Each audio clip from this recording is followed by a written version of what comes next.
Good evening, ladies and gentlemen. We're gonna go live. We're gonna go live, and it means we go live now. Start streaming. Yeah. Okay. Good evening to you all. How are you all doing? So whilst we're doing that, ẹ káalẹ́ gbogbo lé, mo kí gbogbo lé o. Ẹ káalẹ́ gbogbo lé, mo kí gbogbo lé o. Ó tọ́jọ́ mẹ́ta kan, ẹ má bínú. Ẹ káalẹ́ o, ẹ káalẹ́, ẹ káalẹ́. A kí gbogbo lé báyìí. So ẹ má bínú, ó máa tó jáde. Ó ń ṣeré ni. Ó ń ṣeré ni. Yeah, àwa nìyẹn. So ẹ ǹlẹ́ o. A kí gbogbo lé lẹ́ẹ̀kan sí, ẹ káàbọ̀, ẹ darapọ̀ mọ́ wa, ẹ darapọ̀ mọ́ wa. So ká tó bẹ̀rẹ̀ ètò, ẹ mọ̀ bá ṣe máa ń ṣe. So a máa ṣe kinní kan níbẹ̀rẹ̀ ètò wa. Mọ́ o. Ẹ káalẹ́ o, mo kí gbogbo lé báyìí o. Mo kí gbogbo lé.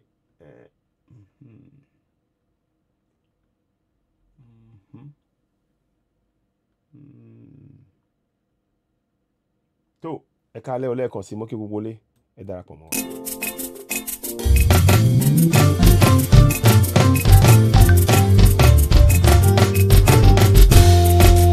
Ẹrú ò lè ṣe ọba, ọba ò lè ṣe bí ẹrú. Ẹrú ò lè ṣe ọba, ọba ò lè ṣe bí ẹrú. Ọmọ Odùduwà Iléyá. Iléyá o. Iléyá. Ẹrú ò lè ṣe ọba, ọba ò lè ṣe bí ẹrú. Ọmọ Odùduwà Iléyá. Iléyá o, Iléyá. Àlejò nílé àwọn òfin, aláṣọ nílé àwọn àkísà. Ọmọ ẹlẹ́ran wọ́n jẹ egungun, ọmọ Odùduwà Iléyá. Àwa ló la àṣà, àwa ló ní iṣẹ́, àwa ló ní ìmọ̀, àwa ló lóye. Àṣẹ̀dá ló dá wa bẹ́ẹ̀, àdẹ̀dá ló ṣe wá bẹ́ẹ̀. Àsíá rẹ̀ sókè kó mi àfẹ́lẹ́lẹ́, ọmọ Odùduwà Iléyá.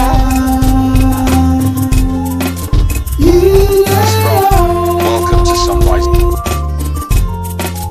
Ẹrú ò lè ṣe ọba, ọba ò lè ṣe bí ẹrú. Ọmọ Odùduwà Iléyá. Iléyá o, Iléyá. Ìdí tí a gbúdọ̀ fi lọ lélẹ́lẹ́yìí o. Ni o. Iléyá o, Òmìnira máa wá dóní ìnira wọn. Iléyá o, Àwọn ìjòyè wọn ti pàṣẹ fáwọn ọba. Iléyá o, Abẹ́rẹ́ orí adé tó ṣe wá ń sùn káàkiri. Iléyá o, Gbogbo orí adé wa gbogbo ló máa wá ń sùn káàkiri. Iléyá o, Yorùbá jí lójú oorun ẹ dákun ẹ fi ìmọ̀ ṣọ̀kan. Iléyá o, Yorùbá ẹ jí lójú oorun ẹ dákun ẹ fi ìmọ̀ ṣọ̀kan. Iléyá o, Gbogbo ọmọ Oòduà ẹ jí lójú oorun ẹ dákun ẹ fi ìmọ̀ ṣọ̀kan. Iléyá o, Iléyá.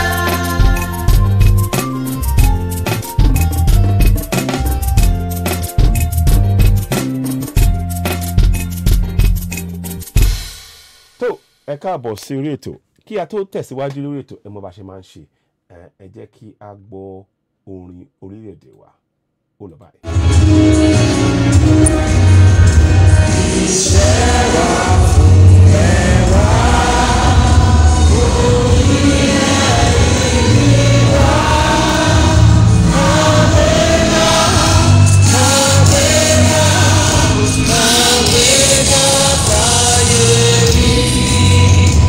Ìwà mọ̀ wá ní pé, láti bẹ̀rù lábọ̀ mọ́.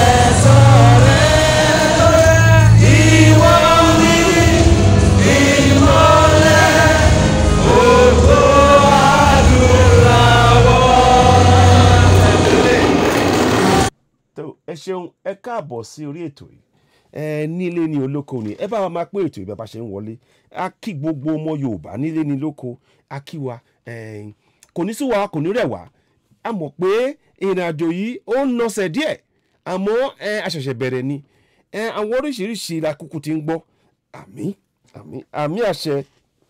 àmì àṣẹ kí Ọlọ́run bùkún gbogbo àwa ọmọ Yorùbá lápapọ̀ ẹ jẹ́ kí n tún gbàdúrà yẹn sí kó lè yé wa kí Ọlọ́run bùkún kí Ọlọ́run gbé wa délẹ̀ ìlérí wa lápapọ̀ láì fi ẹnìkan ṣoṣo rún wa sẹ́yìn lápapọ̀ òun ni àdúrà tá à ń gbà ẹ bá wa máa fi àmì àti àṣẹ sí orí àdúrà yẹn ẹ bá wa máa pé ètò yìí ká tó tẹ̀síwájú lọ títí a ní àwọn ọ̀rọ̀ púpọ̀ kan ta láti sọ torí ọ̀rọ̀ owó orí mi ìmọ̀ ẹ ti gbọ́n pa ẹ̀ ọ̀rọ̀ owó orí yẹn ó ní agbára àmọ́ ká tó lọ síbẹ̀ yẹn nǹkan kan máa ṣẹlẹ̀ lọ́la tí a láti mẹ́nu bà mo fẹ́ sáré gbé kinní ọ̀hún jáde fún wa kí a fetí tó ọ̀rọ̀ yẹn lọ́la lágbára láṣẹ Èdùmàrè lórí ètò Odùduwà TV Radio a máa gbé ètò Ninas wá síbí láti àárọ̀ dédé aago 7 a máa ti darapọ̀ mọ́ wa a máa sọ̀rọ̀ àwọn Professor Banji àtàwọn tó kàn máa wà ń bẹ̀ gẹ́gẹ́ bá ṣe ń gbọ́ ní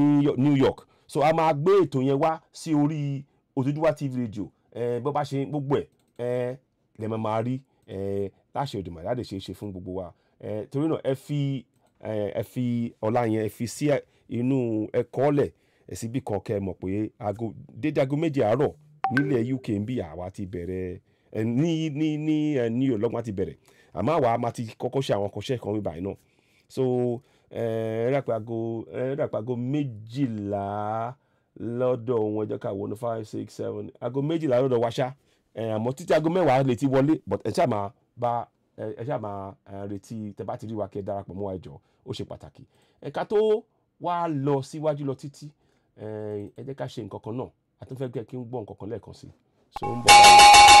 kéré o gbogbo ọmọ Yorùbá gbogbo ọmọ Oòduà ẹ jáde o. ẹ jẹ́ kí lọ síwájú ìran Yorùbá ó jẹ wá lógún o ọmọ Yorùbá o. ó tó gẹ́ àló ti tó gẹ́ kàkà kí kìnìún ṣàkápò ẹkùn bí kálukú bá sọdẹ rẹ̀ lọ́tọ̀ọ̀tọ̀ ni ò bá lẹ́jọ́ nù gbogbo ọmọ Yorùbá ẹ jáde o.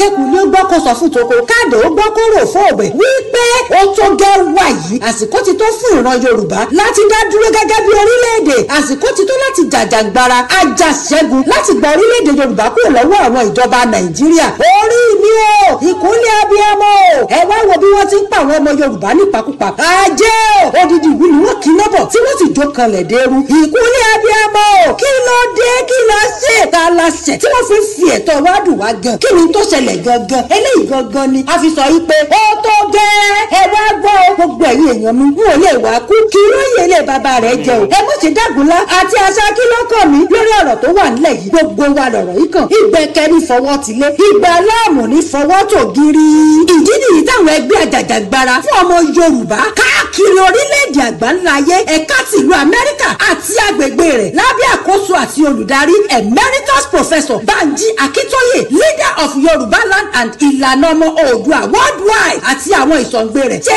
àgbékalẹ̀ ìwọ́de ńlá ọlọ́jọ́ méjì gbáǹkọ́gbì 2 days Yorùbá Nation Diaspora Mega Rally eléyìí tí ó wáyé ní ọjọ́ 14 àti ọjọ́ 15 oṣù kẹsàn-án ní ọdún tá a wà yìí 14 to 15 September 2021 èyí tí ó máa wáyé ní United Nations Building ní 809 United Nations Plaza C22 York New York 10017 3503 United States ẹ wá gbọ́ o ẹyẹ kì í fapá kan fò o gbogbo ẹlẹ́gbẹ́jẹgbẹ́ àti ẹnìkọ̀ọ̀kan tó ń jà fún àti dádúró ọmọ Yorùbá gẹ́gẹ́ bí orílẹ̀-èdè láǹretí níbi ìwọ́de wọ́ọ́rọ́wọ́ yìí tẹ́ bá ń bọ̀ aṣọ dúdú black t-shirt òní kí gbogbo wọn wọ̀ láti lè ṣèdárò àwọn ọmọ ojúlówó Yorùbá àtàtà táwọn Fúlàní ti ṣekú òjijì pa ó mà ṣe o àti láti fẹ̀wọ́nú wa hàn wípé ó tó gẹ́ aláǹlọ ni Yorùbá Nation ó di dandan aago 9 àárọ̀ ni ètò yìí ó ti bẹ̀rẹ̀ títí di ìrọ̀lẹ́ kẹlẹ́lẹ́.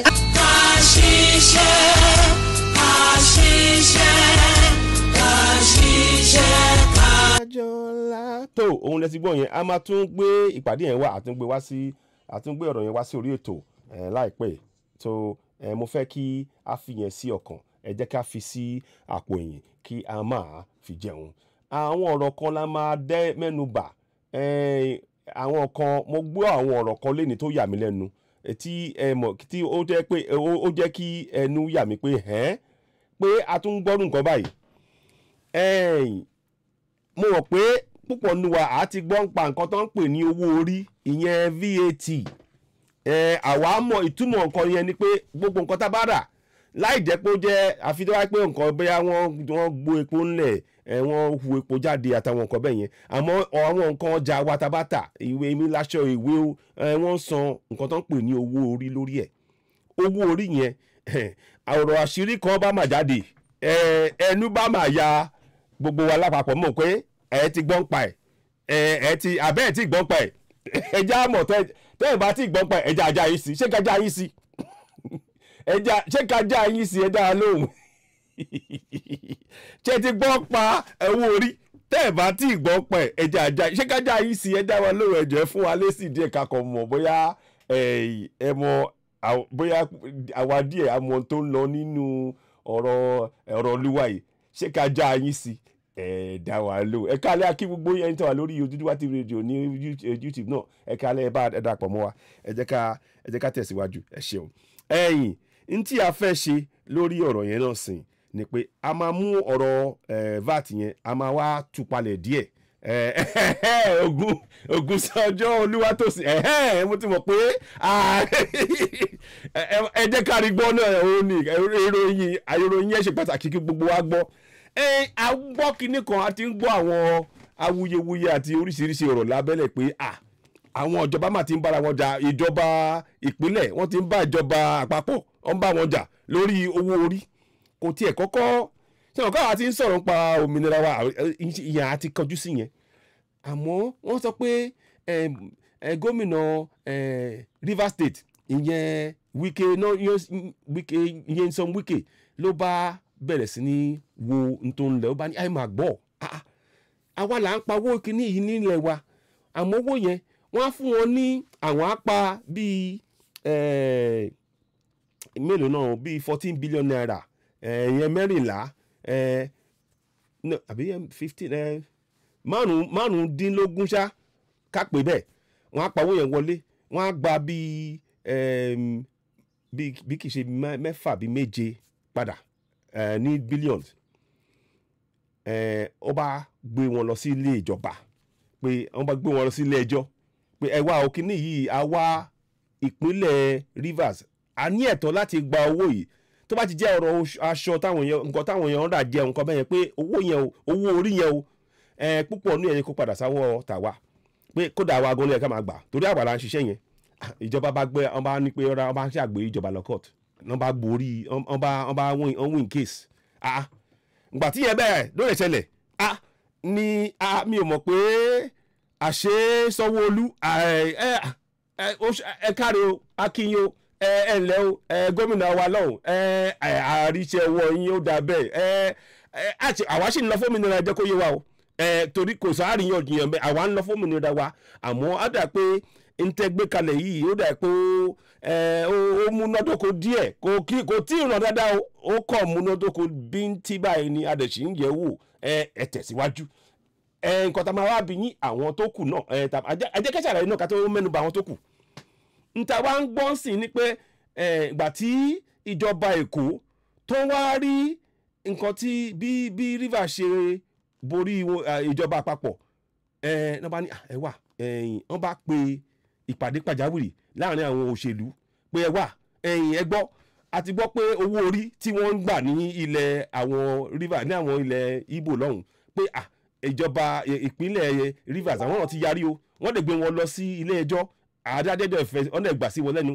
ọ̀nà ti sọ pé àṣẹ yẹn wà lọ́wọ́ ìpínlẹ̀ Rivers ẹ jẹ́ káwa náà kí làwa náà lè ṣe o ìdí tí wọ́n ṣe sọ bẹ́ẹ̀ yẹn ẹ jẹ́ kí n tún wá já yín sí yẹn wọ́n sọ pé owó tí àwa ń gbà ẹ jẹ́ kí n kọ́ dáadáa kí n sọ dáadáa torí ọ̀rọ̀ yẹn kàn ó ń gbé mi lára báyìí torí àwọn ọ̀jọ̀gbọ́n tó ń mọ̀ nípa kí ni ìyẹn jẹ́ wọ́n wá sọ̀rọ̀ nípa ẹ̀ gbọ́ but wọ́n máa sọ léèbù àmọ́ àgbìyànjú ká túmọ̀ ẹ̀ so mo kàn fẹ́ kí n kọ́kọ́ já yín sí ọ̀rọ̀ yẹn náà ni pé ká lè mọ ibi tí ọ̀rọ̀ ń lọ ẹ jẹ́ kí n wá mo wá rí kíní kan lára tí wọ́n á ń kọ kíní kan dùn mí tí mo kà màá kà yóò bá torí mo kọ́ ńgbà tí ó ṣẹlẹ̀ wọ́n ní Èkó san 54 bílíọ̀nù náírà wọ́n san fún wọ́n fún wa ní bílíọ̀nù 9 padà nínú owó orí yẹn o àwọn Kánò wọ́n san bílíọ̀nù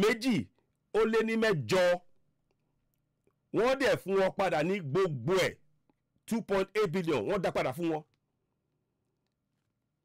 èmi wá ń béèrè wọ́n kọ́ láàárọ̀ yìí àwọn tẹ́ bá wo kíni mo wá ń béèrè pé ẹ gbọ́ ṣé ẹrú ni wá ni ṣé ẹrú ni wá mo fẹ́ mọ̀ tó ṣe jẹ́ pé àwọn ìpínlẹ̀ Kánò gbogbo owó tán bá pa lórí owó orí wọ́n á gba gbogbo ẹ̀ padà ọ̀dọ̀ wa láti máa wá fi owó kún. ǹjẹ́ kò tú àṣírí pé àbọ̀ ṣe sọ pé àwọn ní èèyàn ńlẹ̀ lọ́dọ̀ wọn tó kì í ṣe bẹ́ẹ̀ rárá torí ọ̀dọ̀ wa lówó ti gbé jáde ẹ jẹ́ kí n tún sọ owó yẹn lẹ́ẹ̀kan sí kó lè yé wa màá sọ Yorùbá mo ṣe sọ yẹn 54 bílíọ̀nù náírà ni wọ́n fún ní ìjọba Èkó ẹja pé ìjọba Èkó kó lẹ̀ fún owó orí pé wọ́n san pé nǹkan tá a gbà lówó orí o lórí nǹkan tá a bá ta o wọ́n wá fún wa padà ní bílíọ̀nù 9 péré bílíọ̀nù 9 péré nínú gbogbo owó ta kó lé nínú 50 kò tó 10% kò tó 10% iye tó dá padà sí wa lọ́wọ́ kò tó 10% sọ̀rọ̀ mi yé yín ṣé ń gbọ́ mi ẹ jẹ́ ká mọ̀ sọ̀rọ̀ tá à ń sọ ṣó ń yé yín wọ́n ní owó tí wọ́n dá padà sí wa lápò lórí gbogbo iṣẹ́ táwa ń ṣe o táwa ń ṣe kùlàkùlà tá à ń sáré kiri o 10% ẹ̀ àárígbà padà sọ̀rọ̀ mi yé yín torí ẹ̀ Sanwó-Olú ẹ jẹ́ ká kí díẹ̀ a gbọ́dọ̀ gbé lárugẹ púpọ̀ jù ẹ jẹ́ ká sì jẹ́ kó a ṣe máa ẹ jẹ́ ká iṣẹ́ sì pọ̀ láti ṣe lọ́wọ́ ẹ̀ bọ́n ṣe ń pa àwọn ọmọ yẹn lákọ̀ọ́kọ́ yẹn tẹ̀ kọ́kọ́ ti pọ̀ jù wọ́n pa ọmọ kan lé ní kọ́lọ́run fún òrùkẹ́ mọ́ Surat Ojúwadé wọ́n pa yẹn ní jẹta kọ́ ni wọ́n pa àwọn ọlọ́pàá wọn ní ìbọn táwọn yìn ìbọn yẹn ọta ẹ̀ wá ó wá ya wèrè ó káàkiri ó ń pààyàn mélòó ọta ẹ ṣe máa ń yin ọta láàrin àwọn èrò ẹ ṣe máa kò yẹ kó wáyé nì a máa tún mẹ́nubà ọ̀rọ̀ yẹn sọ̀rọ̀ mi yẹn yín àmọ́ ibi tí ó ṣe pàtàkì tọ́rọ̀ ṣe pàtàkì ni mo tọ́rọ̀ ń lọ ni mo ní ká sáré sọ lórí ẹ̀ ń sìn pé kó yé wa o pé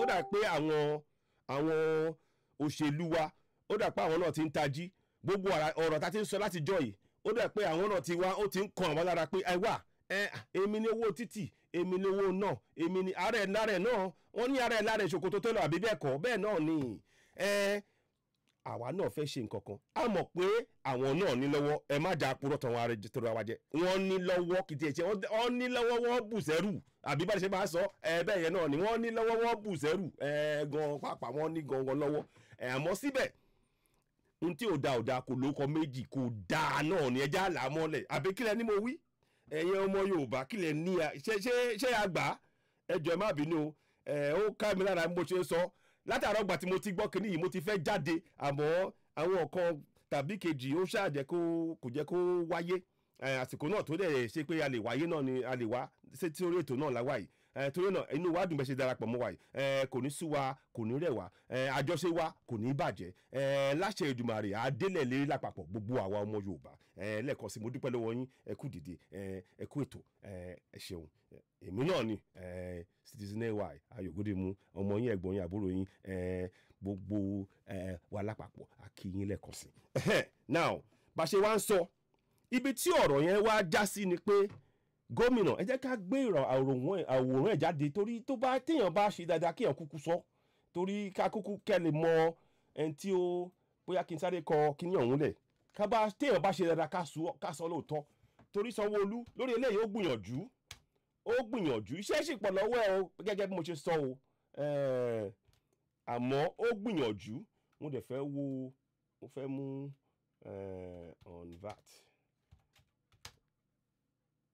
mo fẹ́ wo nǹkan tí ó máa jáde ń sìn náà ni o mo fẹ́ wo ṣé òun dáná o mi ò tí ì rí ń bọ̀ o anyway bá ṣe ń sọ ṣá tí má ti wá rí jáde máa gbé jáde máa fi hàn yín àmọ́ nǹkan tó ṣe pàtàkì jù ní ká mọ̀ pé ìjọba àpapọ̀ wọ́n ń kó owó wa wọ́n kó sápò ẹ jẹ́ kí n tún wá já yín sí kinní kan ṣẹ́rí tí àwọn èèyàn wa àwa Ìgbò àbí Yorùbá tá a bá lọ sílẹ̀ àwọn Fúlàní àwọn Haúsá nílẹ̀ sàríà lọ wọn náà tá a bá sọ pé a fẹ́ ṣí ilé ọtí pé ibi táwọn èèyàn ti máa ta ọtí kọ́ máa mu ká máa ṣàríyá kọ́ máa ṣe wọ́n á pa ilé ọtí yẹn wọ́n á pa á dé pátápátá kò wá ní ṣe bẹ́ẹ̀ yẹn gbogbo ẹ̀rọ tó fi ń ṣe ọtí yẹn wọ́n á bà á jẹ́ wọ́n á gbé àwọn onítọ̀ wọ́n á gbé wọn sẹ́wọ̀n wọ́n á sọ pé lórí ilẹ̀ tàwọn òfin sọ pé àwọn ò gbọ́dọ̀ kò sáàyè ọtí lórí ilẹ̀ tiwọn nítorí máa ń sọ nìyẹn àbí bẹ́ẹ̀ kọ́ tí bá yẹ kí mo sọ pé tí máa ń pòrò ẹjọ́ ẹja mi o gbogbo ẹ̀yin tẹ́wà náà tó bá jẹ́ pé bẹ́ẹ̀ tí kì í bá ṣe bẹ́ẹ̀ ẹja mi o lọ́dọ̀ tiwọn a ní àìmọye àwọn èèyàn wá ti pèsè orí ètò pé wọ́n ti pa iléeṣẹ́ ìdè wọ́n ti pa àwọn tó ń ta bíà tó ń tọ́ tí tó ń ṣe wọ́n ti pa wọ́n dé ní ilẹ̀ àwọn Fúlàní àti Haúsá lọ́hùn o wọn ò jẹ́ kí a rí iṣẹ́ ṣe ká lè pa owó wọlé ká lè máa túnra tọ́jú ara wa o wọ́n kàn gbé wa sẹ́wọ̀n ni wọ́n sọ pé ẹ̀sìn ò jẹ́ káwọn ẹ̀sìn wọn kọ pé kò gbọdọ̀ ṣẹlẹ̀ lórí ilẹ̀ tiwọn bẹ́ẹ̀ àwọn á wá sórí ilẹ̀ tiwa wọ́n á gbé màálù wa fún wọn láàyè wọ́n á ṣe ń tipátipá ṣé ẹ̀ rí rẹ jẹ ṣé ẹ̀ rí pẹ́sì yẹn wọ́n fi ń bojú ni ìyẹn ẹni ìkejì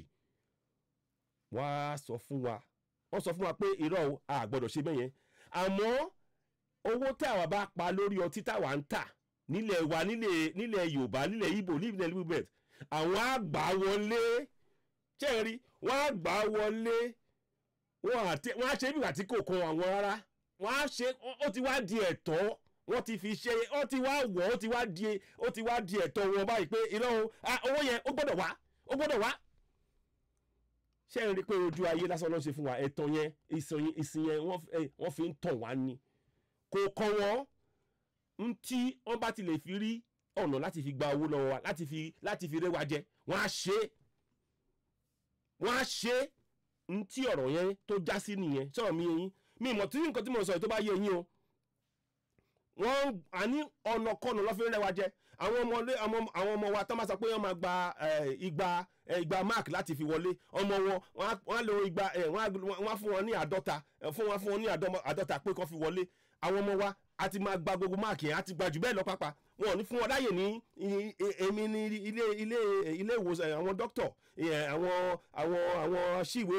aṣírò owó àwọn oríṣiríṣi bẹ́ẹ̀ yẹn àwọn scientist wọ́n máa ọ̀nà kọ́nà wọ́n kàn rẹwà jẹ ni wọ́n kàn rẹwà jẹ torí ẹ̀ mo ṣe béèrè pé ẹ jọ ṣé oko ẹrú la wà gan kò tiẹ̀ wáyé mi ṣé àwọn torí wọn la ṣe wáyé ni àbí bá kò tiẹ̀ yé mi o ṣé torí àwọn Haúsá àti Fúlàní la ṣe wáyé torí yẹn ló kọ̀ tiẹ̀ nkankan ń gbà tí mo rí kinní yẹn mo wò pé ẹ mà wá gbọ́ o a mà wá rí nǹkan kẹ ṣé torí tiwọn pé wọ́n wá ní pé gbogbo àwa wa Yorùbá o àtàwọn ọmọ Ìgbò àtàwọn mídíbẹ̀ tó pé ká kóra wa jọ ká wá di ẹrú ká wá sọ pé ẹ káàbọ̀ ẹ ǹlẹ́ o ẹ̀yin ọmọ ẹ̀yin ẹ̀rọ àfọ̀tẹ́jà lọ́d àti ìrètí yìí ẹ̀yin ilé lórí wa ó yá ntẹ̀bá ẹ ṣe wá bẹ̀ ṣe fẹ́.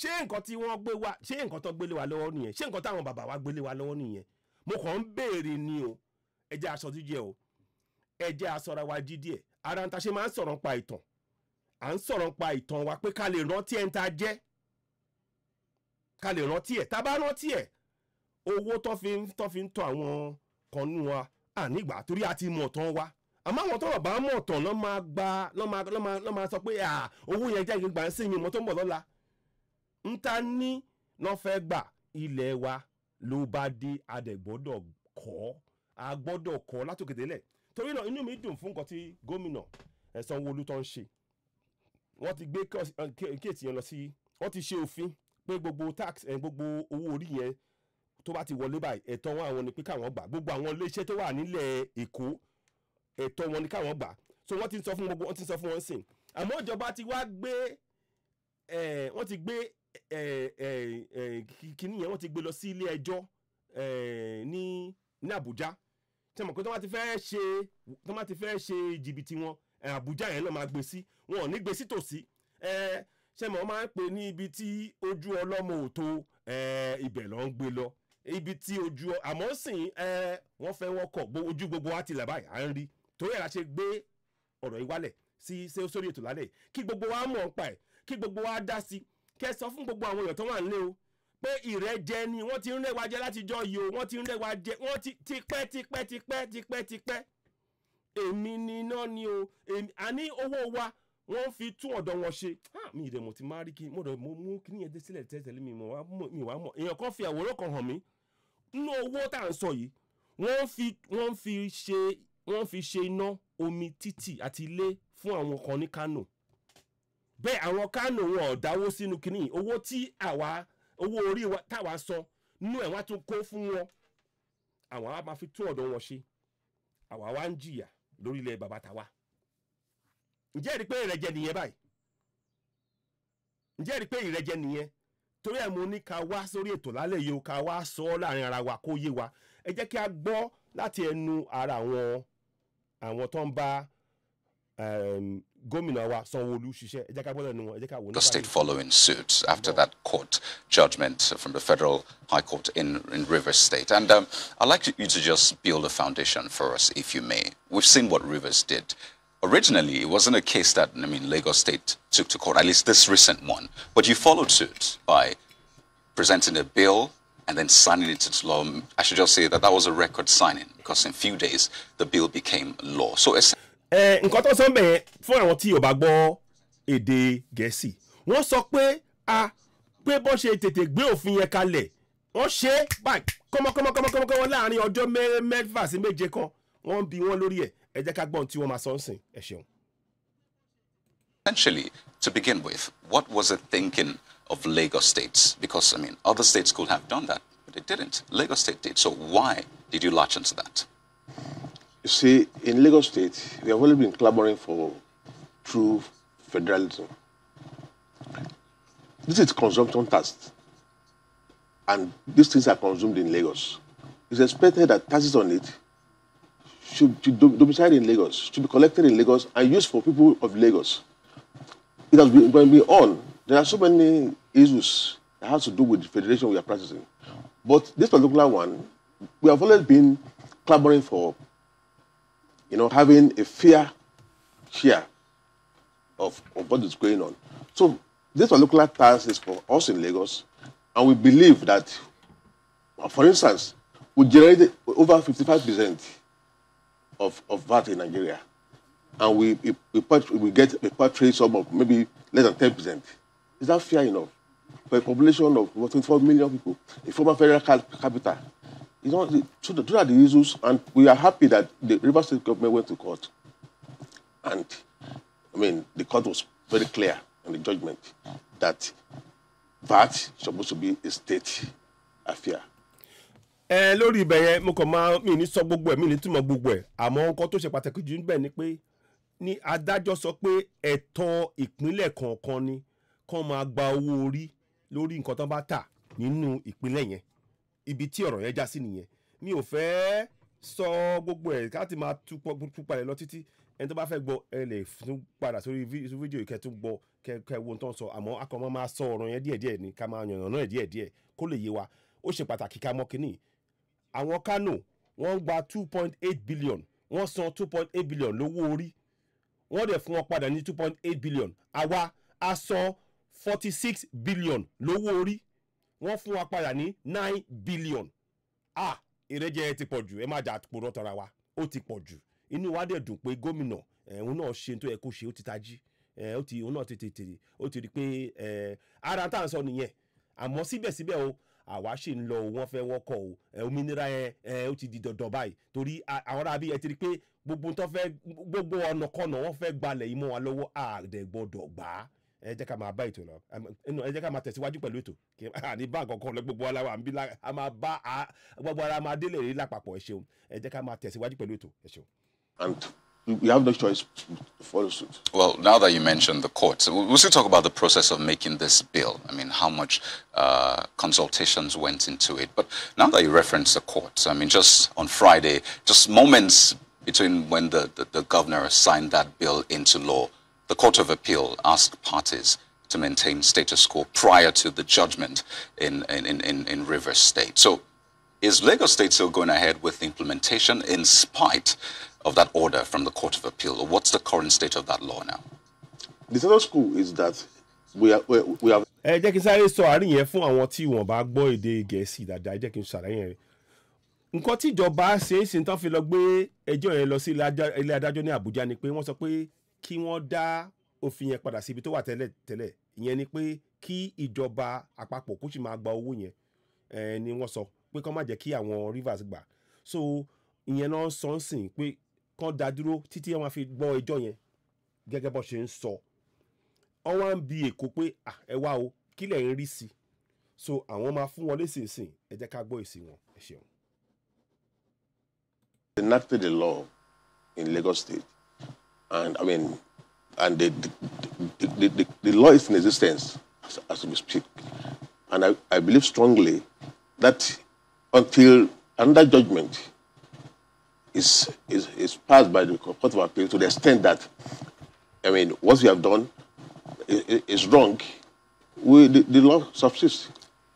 I'm referencing Friday's Court of Appeal order to parties to, I know Lagos State asked to be joined in that case as well, but the appeal court asked parties to maintain status quo prior to that judgment, which we got, the River State got in Port Harcourt. So I'm asking that in view of that, stay of execution, as it were, would Lagos State still be going ahead to execute the law? And talking about today, tomorrow. I think we have to be very explicit when it comes to that law, to that judgment. By our own understanding, what is subsisting is our own law in Lagos.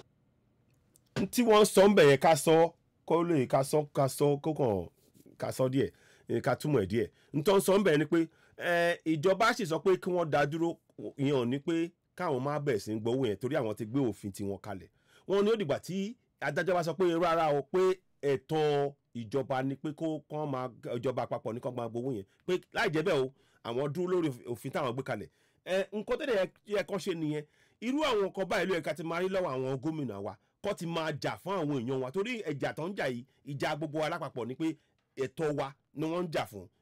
Wọ́n dẹ̀ ṣẹ̀ṣẹ̀ ìgbésẹ̀ tó gbé mi báyìí mi ò ní purọ́ kò sáàríyànjiyàn bẹ́ẹ̀ ìgbésẹ̀ tó dáa ni tàbá rí nǹkan tó dáa ẹja sọ ntí Sanwó-Olú gómìnà Sanwó-Olú òkè Èkó tó ṣe é sìn nǹkan tó dáa ni àwa náà inú wa dẹ̀ dùn ẹ jẹ́ ká tún gbé wọn lẹ́yìn ká tún kí wọn lẹ́yìn pé ẹ wá o ẹ kú iṣẹ́ náà o kò tí ó ṣe é ṣìpọ̀ lọ́wọ́ yín o àmọ́ ìgbésẹ̀ yìí ó dáa àwa náà fọwọ́ sí ẹ jẹ́ ká ṣe é bẹ́ẹ̀ yẹn ẹ ṣeun ẹ jẹ́ ká máa bá ètò yẹn ẹ jẹ́ ká máa tẹ̀síwájú pẹ̀lú. Until that law is set aside by the Court of Competent Jurisdiction.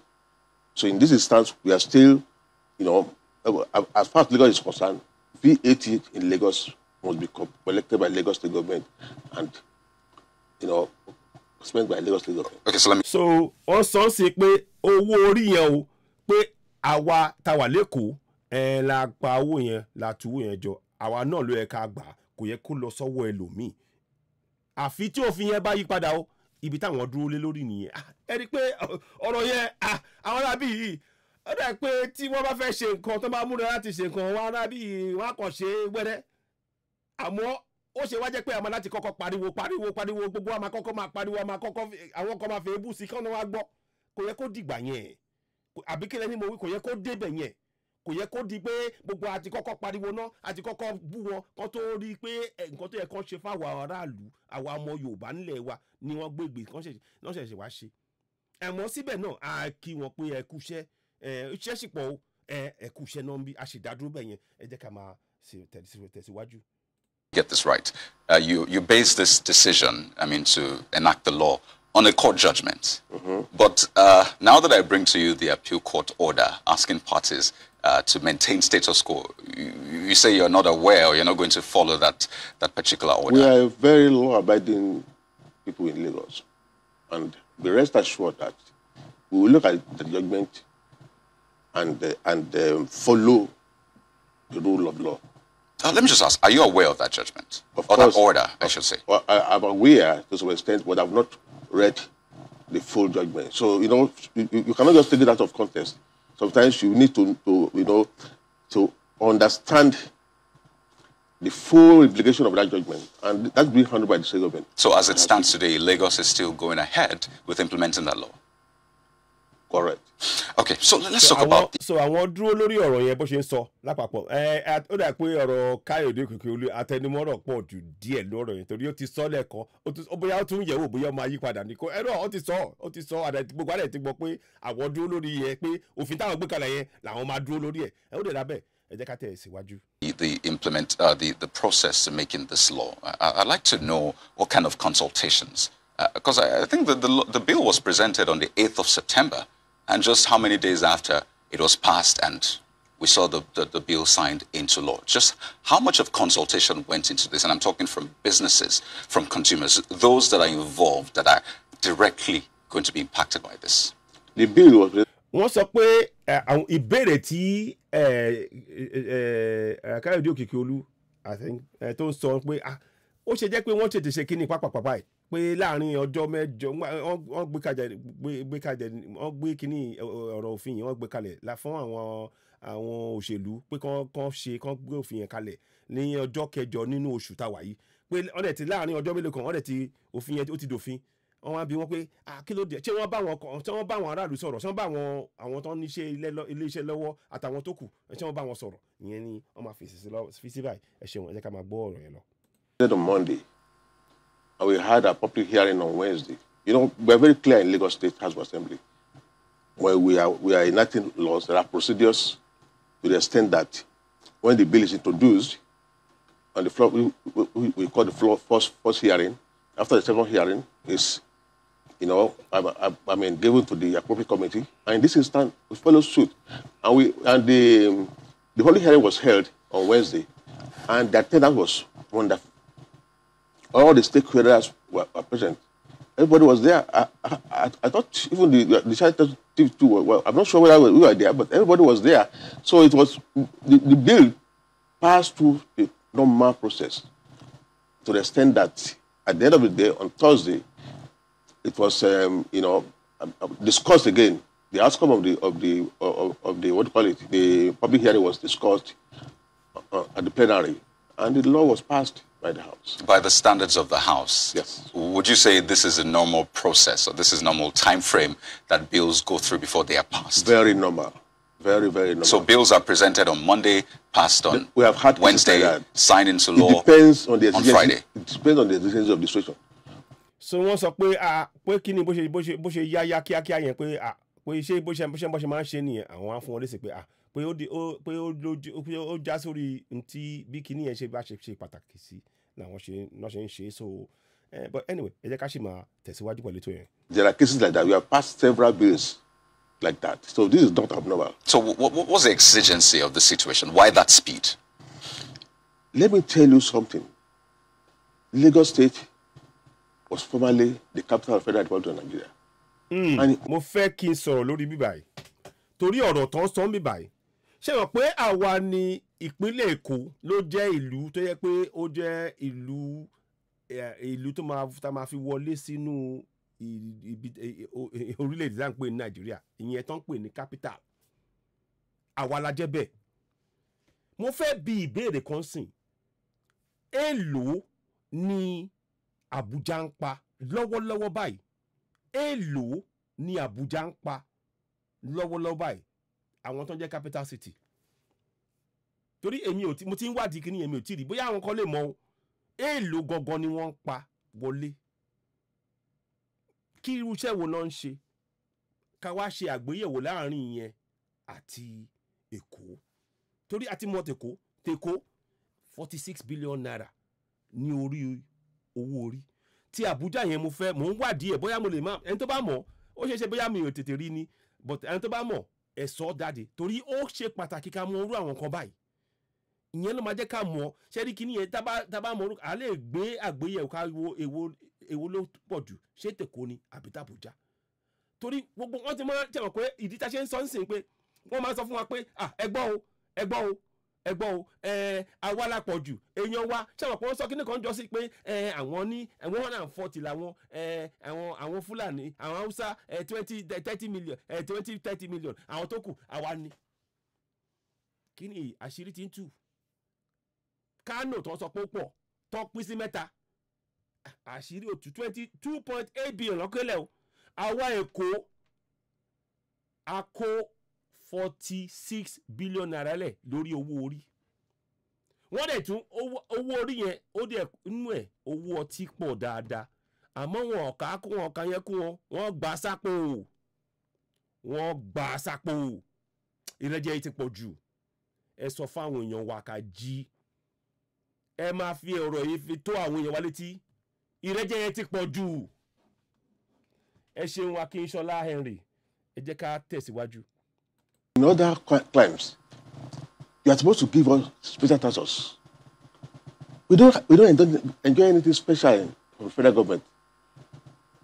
ṣé ń gbọ́ wọ́n ní pé ó yẹ ká ní special status yẹn ni pé àwa tá jẹ́ capital fún lùtẹ́lẹ̀ ó yẹ ká ní ipò pàtàkì tẹ́ pé máa fún wa ní pé àwọn tax owó orí tá a bá ń san tá a máa dá padà ó yẹ kó tún dínkù díẹ̀ ká lè ní ẹ̀ sápò torí pé a jẹ́ olórí capital tẹ́lẹ̀tẹ́lẹ̀ nǹkan bẹ́ẹ̀ yẹn àmọ́ wọn fún wa yẹn ẹ wo ọ̀rọ̀ yìí ti tú ọ̀rọ̀ ńlá sílẹ̀ gidi ẹ jẹ́ kí n tún wá sọ kí nìkan fún yín ká tó tẹ̀síwájú ṣe mọ̀ pé ìjọba wọ́n gbìmọ̀ láti súré lọ gbé òfin kán gbé VAT kán gbé lọ sínú exclusive list ṣe mọ̀ bẹ́ẹ̀ wọ́n ti súré wọ́n ti pe àwọn òṣèlú ní ìjọba àpapọ̀ pé kán sáré lọ gbé kíní yẹn sínú exclusive list àmọ́ wọn ò rí ṣe àìjẹ́ bẹ́ẹ̀ àbá tún ti wọ gàù wọn ò rí ṣe òun ló wá di ọ̀rọ̀ adájọ́ ẹ jẹ́ kí gbogbo wa ká máa tẹ̀lé ń tọ́ lọ báyìí o ká máa tẹ̀lé báyìí àsìkò yìí mo wá pe gbogbo àwọn gómìnà Akérédolú o Fáyẹmí o kí ló ti pè Ṣèyí Mákindé o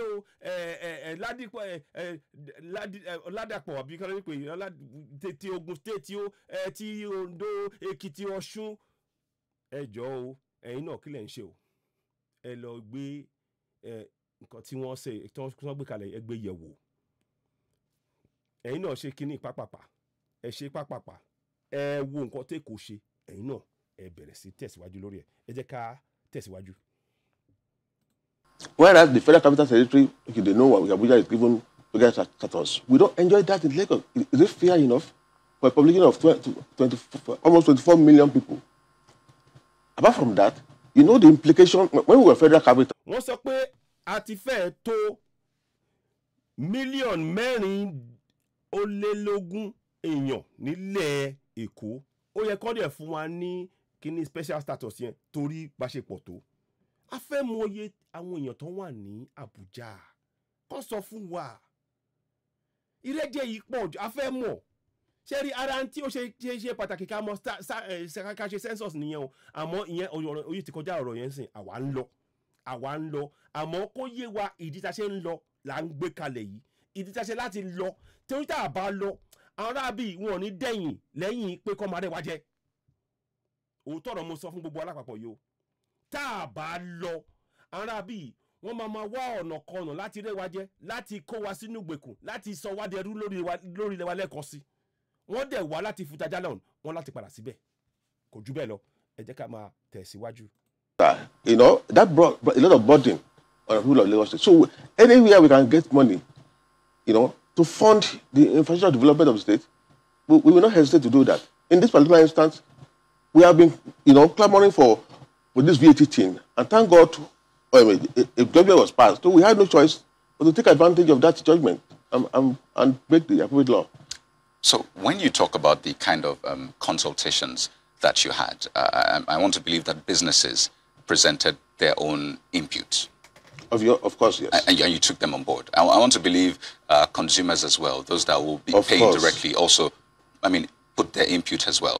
Wọ́n sọ pé wọ́n bi wọ́n pé ńgbà tán máa gbé ìgbésẹ̀ yìí ṣé wọ́n béèrè lọ́wọ́ àwọn tó ń dá ilé iṣẹ́ lẹ̀ àtàwọn mẹ̀kúnnù pé ṣé wọ́n lọ́wọ́ sí ṣé wọ́n dẹ̀ fọwọ́ sínú kìnìún wọ́n ní ó dẹ̀ sọ fún wọn pé àwọn sọ bẹ́ẹ̀ so mo kàn fẹ́ ká gbọ́ ọ̀rọ̀ yẹn torí ó ṣe pàtàkì tẹ́ bá máa gbé àgbékalẹ̀ yẹn káwọn èèyàn kan mọ gbogbo ohun tí ó ń ṣẹlẹ̀ torí ibi tí wàhálà wa wà ni pé púpọ̀ nu wa a mọ gbogbo àwọn ìgbésẹ̀ yìí dáadáa àwọn kan tó dẹ̀ wà ní ipò yẹn wọ́n gbìyànjú àti ṣàlàyé ẹ̀ torí ẹ̀ irú àwọn ètò báyìí tá a gbé kalẹ̀ yìí ó ṣe pàtàkì kí àwọn èèyàn wa ká lè mọ ìdí abájọ ọ̀rọ̀ ká wá máa yànnàná ẹ̀ fáwọn èèyàn wa díẹ̀díẹ̀ ní ṣókíṣókí kò di pé gbogbo ìka láti mọ̀ lẹ́ẹ̀kan náà àmọ́ tá a bá ṣe ń ṣókíṣókí àwọn èèyàn wa á mọ̀ wọ́n á lè ok àti gbọ́n pa kínní yìí o báyìí o tí àwọn tó máa ní pé 5,000 naira àfẹ́ o nǹkan tá a rán yín kọ́ yẹn ẹ lọ ṣe VAT yẹn làwa fẹ́ mọ̀ ìyẹn á tì wọ́n lójú àbí kílẹ̀ ni mo wí á tì àwọn òṣèlú yẹn lójú nígbà táwọn bá sọ pé irọ́ àfọwọ́ yín ẹ̀yẹ lọ ṣe VAT yẹn àfẹ́ títì tó dáa àfẹ́ ná àfẹ́ omi nínú VAT yẹn ẹ̀ bá wa fi ṣe ó yá iṣẹ́ yín nìyẹn àfọwọ́ yín ayọ̀ǹda ẹ ṣeun ẹ padà ẹ mọ̀ ọgbọ́n á fún wọn àwọn èèyàn wa nílà ká yàtà gbára pé àwọn ní ẹ̀tọ́ lórí tó ń lọ ẹ jẹ́ ká máa bá tẹ̀síwájú ẹ jẹ́ ká máa tẹ̀síwájú lórí ètò. How much of a consideration did you make with those inputs when you eventually passed that bill? For instance, the federal inland revenue is charging 7.5%. At the public hearing, the businesses actually requested us to reduce it, and we took that into consideration. Many other things that were taken into consideration. You know, that's how we pass our bills. wọ́n ní ìjọba àpapọ̀ ń béèrè fún 7.5% lórí owó orí so àwọn tó ń dálé iṣẹ́ lẹ̀ wọ́n ní pé wọ́n fẹ́ kó tún dínkù sí so ara tí wọ́n ṣe sọ̀rọ̀ pé wọ́n sì tètè gbé ìgbésẹ̀ yẹn nìyẹn. And it's not only House of Assembly, but the public had input, and those inputs were taken into consideration.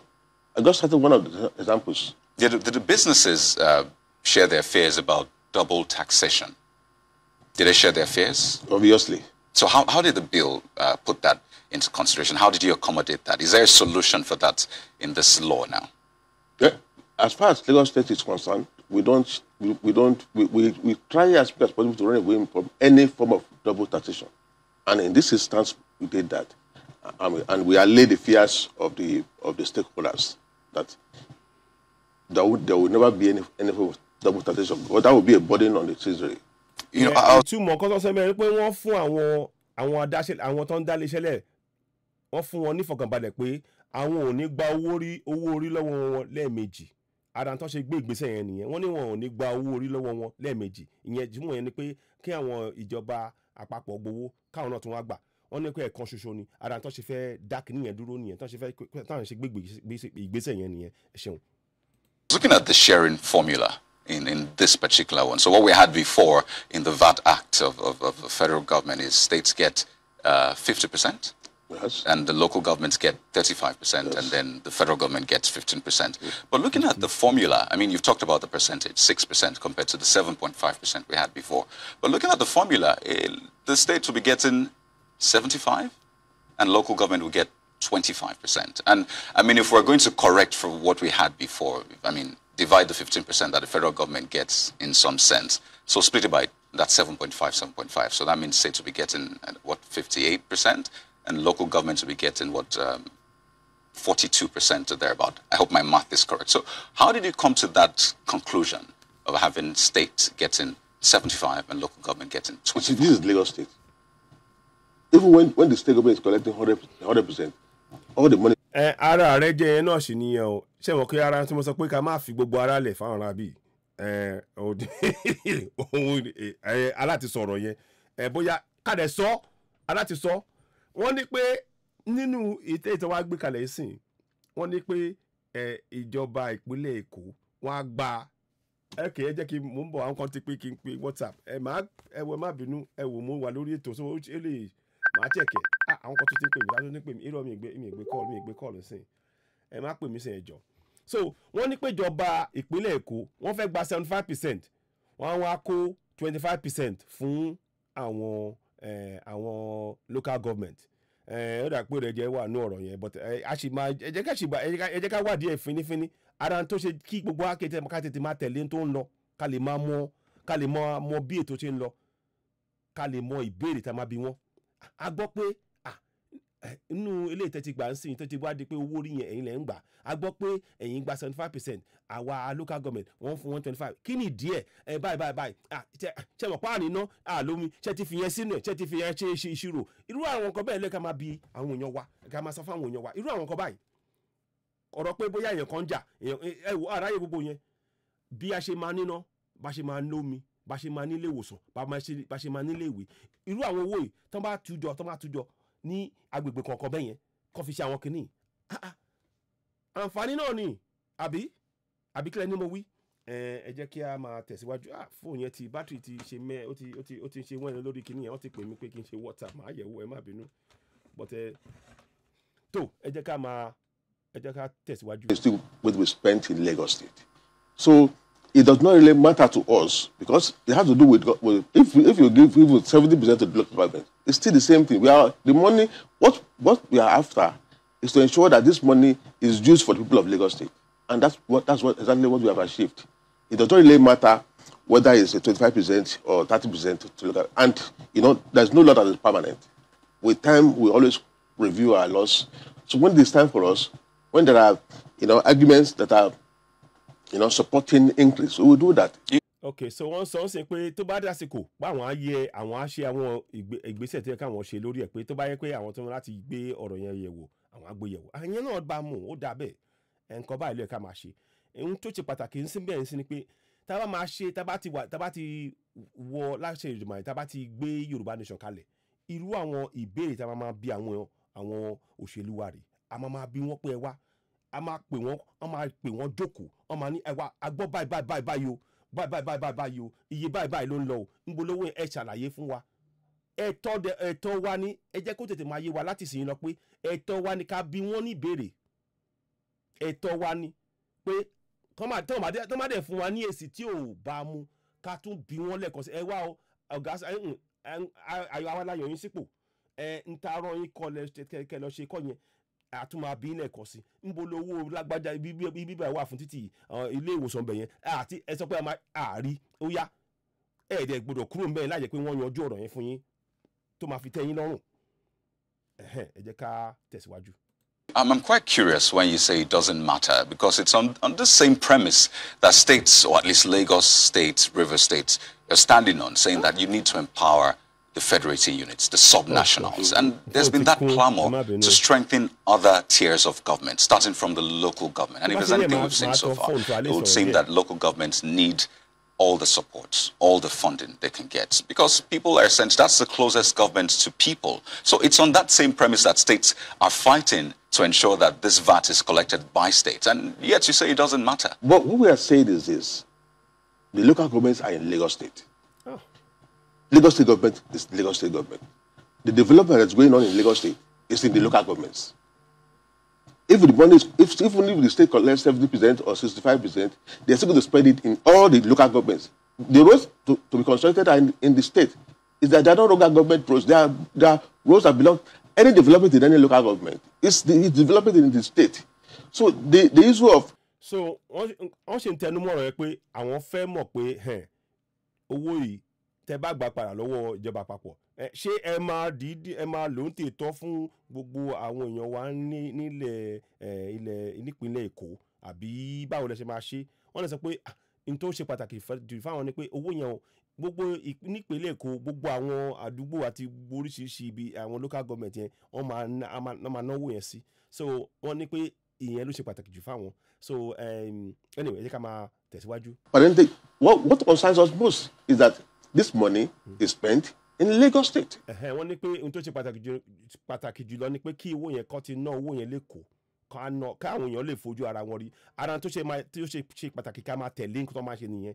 Ní àwọn local government kọ̀ọ̀kan ẹ jẹ́ ká bẹ̀rẹ̀ sí ní bí àwọn tó wà ń bẹ̀ ẹ wá èlò lẹ́gbà kí lẹ fi ṣe, ẹ jẹ́ ká fojú wa rí títì àwọn títì ewu tó rádaràdà ta nìyẹn ká bẹ̀rẹ̀ sí ní bí wọ́n béèrè irú àwọn kan báyìí ló máa bẹ̀rẹ̀ sí ní sọ wájú sọ̀rọ̀ mi yẹn yín. So ẹ jẹ́ kí n ṣe báyìí ká tún tẹ̀síwájú. And not at any other state. By extension, people will tell you that, well, states are in Nigeria as well. So, I mean, what matters is that... This is we're talking about our own money here now. Value-added tax, construction tax of Lagos State. wherever you spend it in Lagos State doesn't really matter. But that's our view as at now. With time, it can be reviewed. I mean, just like I said earlier, there's no permanent law. I mean, law making is a dynamic process. With time. wọ́n sọ pé tó bá tásìkò àwọn tún lè gbé òfin yẹn àwọn tún lè gbé yẹ̀wò ó dà bẹ́ẹ̀ náà ara ń taṣẹ́ máa láti máa àwa náà láti máa mójútó wọn náà ní gbogbo wa ní kínní dábàá mójútó wọn wọ́n á ṣe bákan wọ́n á ti ń padà sí ọ̀nà ìbẹ̀ṣẹ̀ máa ń ṣe nǹkan wọn so gbogbo wa ní kínní kan ẹ fi tó gbogbo àwọn yẹn wá létí ẹ ṣeun ẹ jẹ́ ká tẹ̀síwájú. When we see other reasons why, or if people adduce other reasons why there will be changes in the sharing formula, it will be done. Also, another major issue is how well small businesses will be protected with this law. And I think it's quite important to help people know what this law entails. A lot of people have... wọ́n sọ pé àwọn onílé iṣẹ́ kékeré pé báwo ni òfin ṣe máa ràn wọ́n lọ́wọ́ báwo ló ṣe máa dáàbò bò wọ́n èyí tó ń bi wọ́n nìyẹn. Probably not seen the copy of the law, but they're looking to know what to expect. I mean, the court cases notwithstanding, I mean, the cases will go through the whole process, but they want to know what to expect, at least with this law. And I'm talking about small businesses now. For the VAT Act on the federal level, they had a protection for businesses. There was a certain turnover, I think 20 million or 25 million. So businesses that don't make that much are exempt. What provisions are you making? So I'm thinking for the barber, the makeup artists, and those people, are they exempted? You see, Lagos state government is people's government, and be rest assured that the interests of our, small businesses will be taken care of. In fact, what we intend to practice in Lagos will even be better than what federal government was doing when it has to do with small businesses, small scale businesses, and the likes. Okay. Nǹkan tó ń bẹ̀rẹ̀ sí orí pé òfin táwọn gbé kalẹ̀ yẹn pé àwọn máa tún yẹ̀wò dáadáa pé ó máa tún kúnná dára ju ti ìjọba àpapọ̀ lọ but síbẹ̀síbẹ̀ náà àsìkò yìí mo rọ gbogbo wa o pé ká mójútó kinní yẹn ká bẹ̀rẹ̀ sí ní bi àwọn gbogbo àwọn local government yẹn ká bí wọ́n bẹ̀rẹ̀ sí bí wọ́n ń béèrè torí bá ṣe máa ṣe tá a bá ti wọ Yorùbá nation nìyẹn àwọn èèyàn kan ti pè é jẹ́ kí n sáré gbé kọ́ yìí hello yes mo ń gbọ́ yín o hello gbóhùn sókè hello ẹ kálẹ̀ à ń gbọ́ yín ẹjọ́ kí ló kọ́ yín.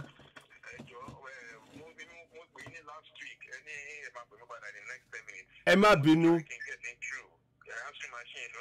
ẹ má bínú ẹ wò ìpàdé ta ló sọ̀rọ̀ ẹ jẹ́ má bínú. Oh yes mo wà live right now mi lè sọ̀rọ̀ mi lè ọ̀rọ̀ tẹ́ bá fẹ́ sọ mo wà lórí live show báyìí right now so okay ẹ lè sọ́ngbà yẹn.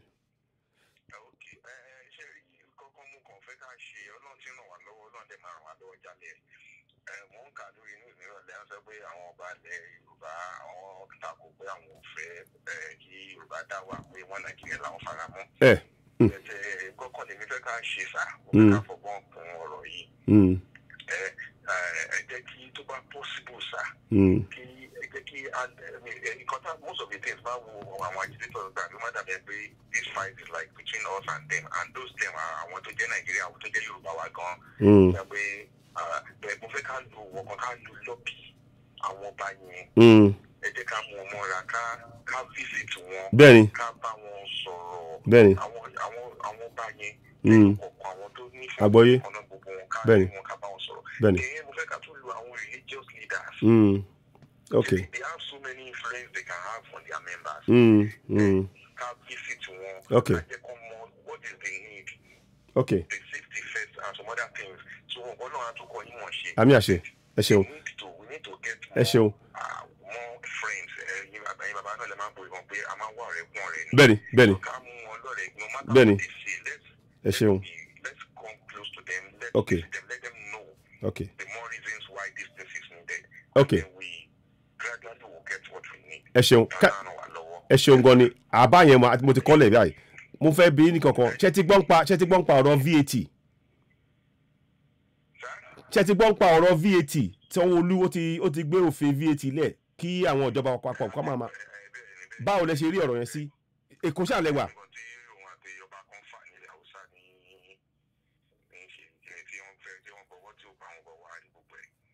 no wọ́n ti gbé òfin kalẹ̀ ní wọ́n ti gbé òfin kalẹ̀ àwọn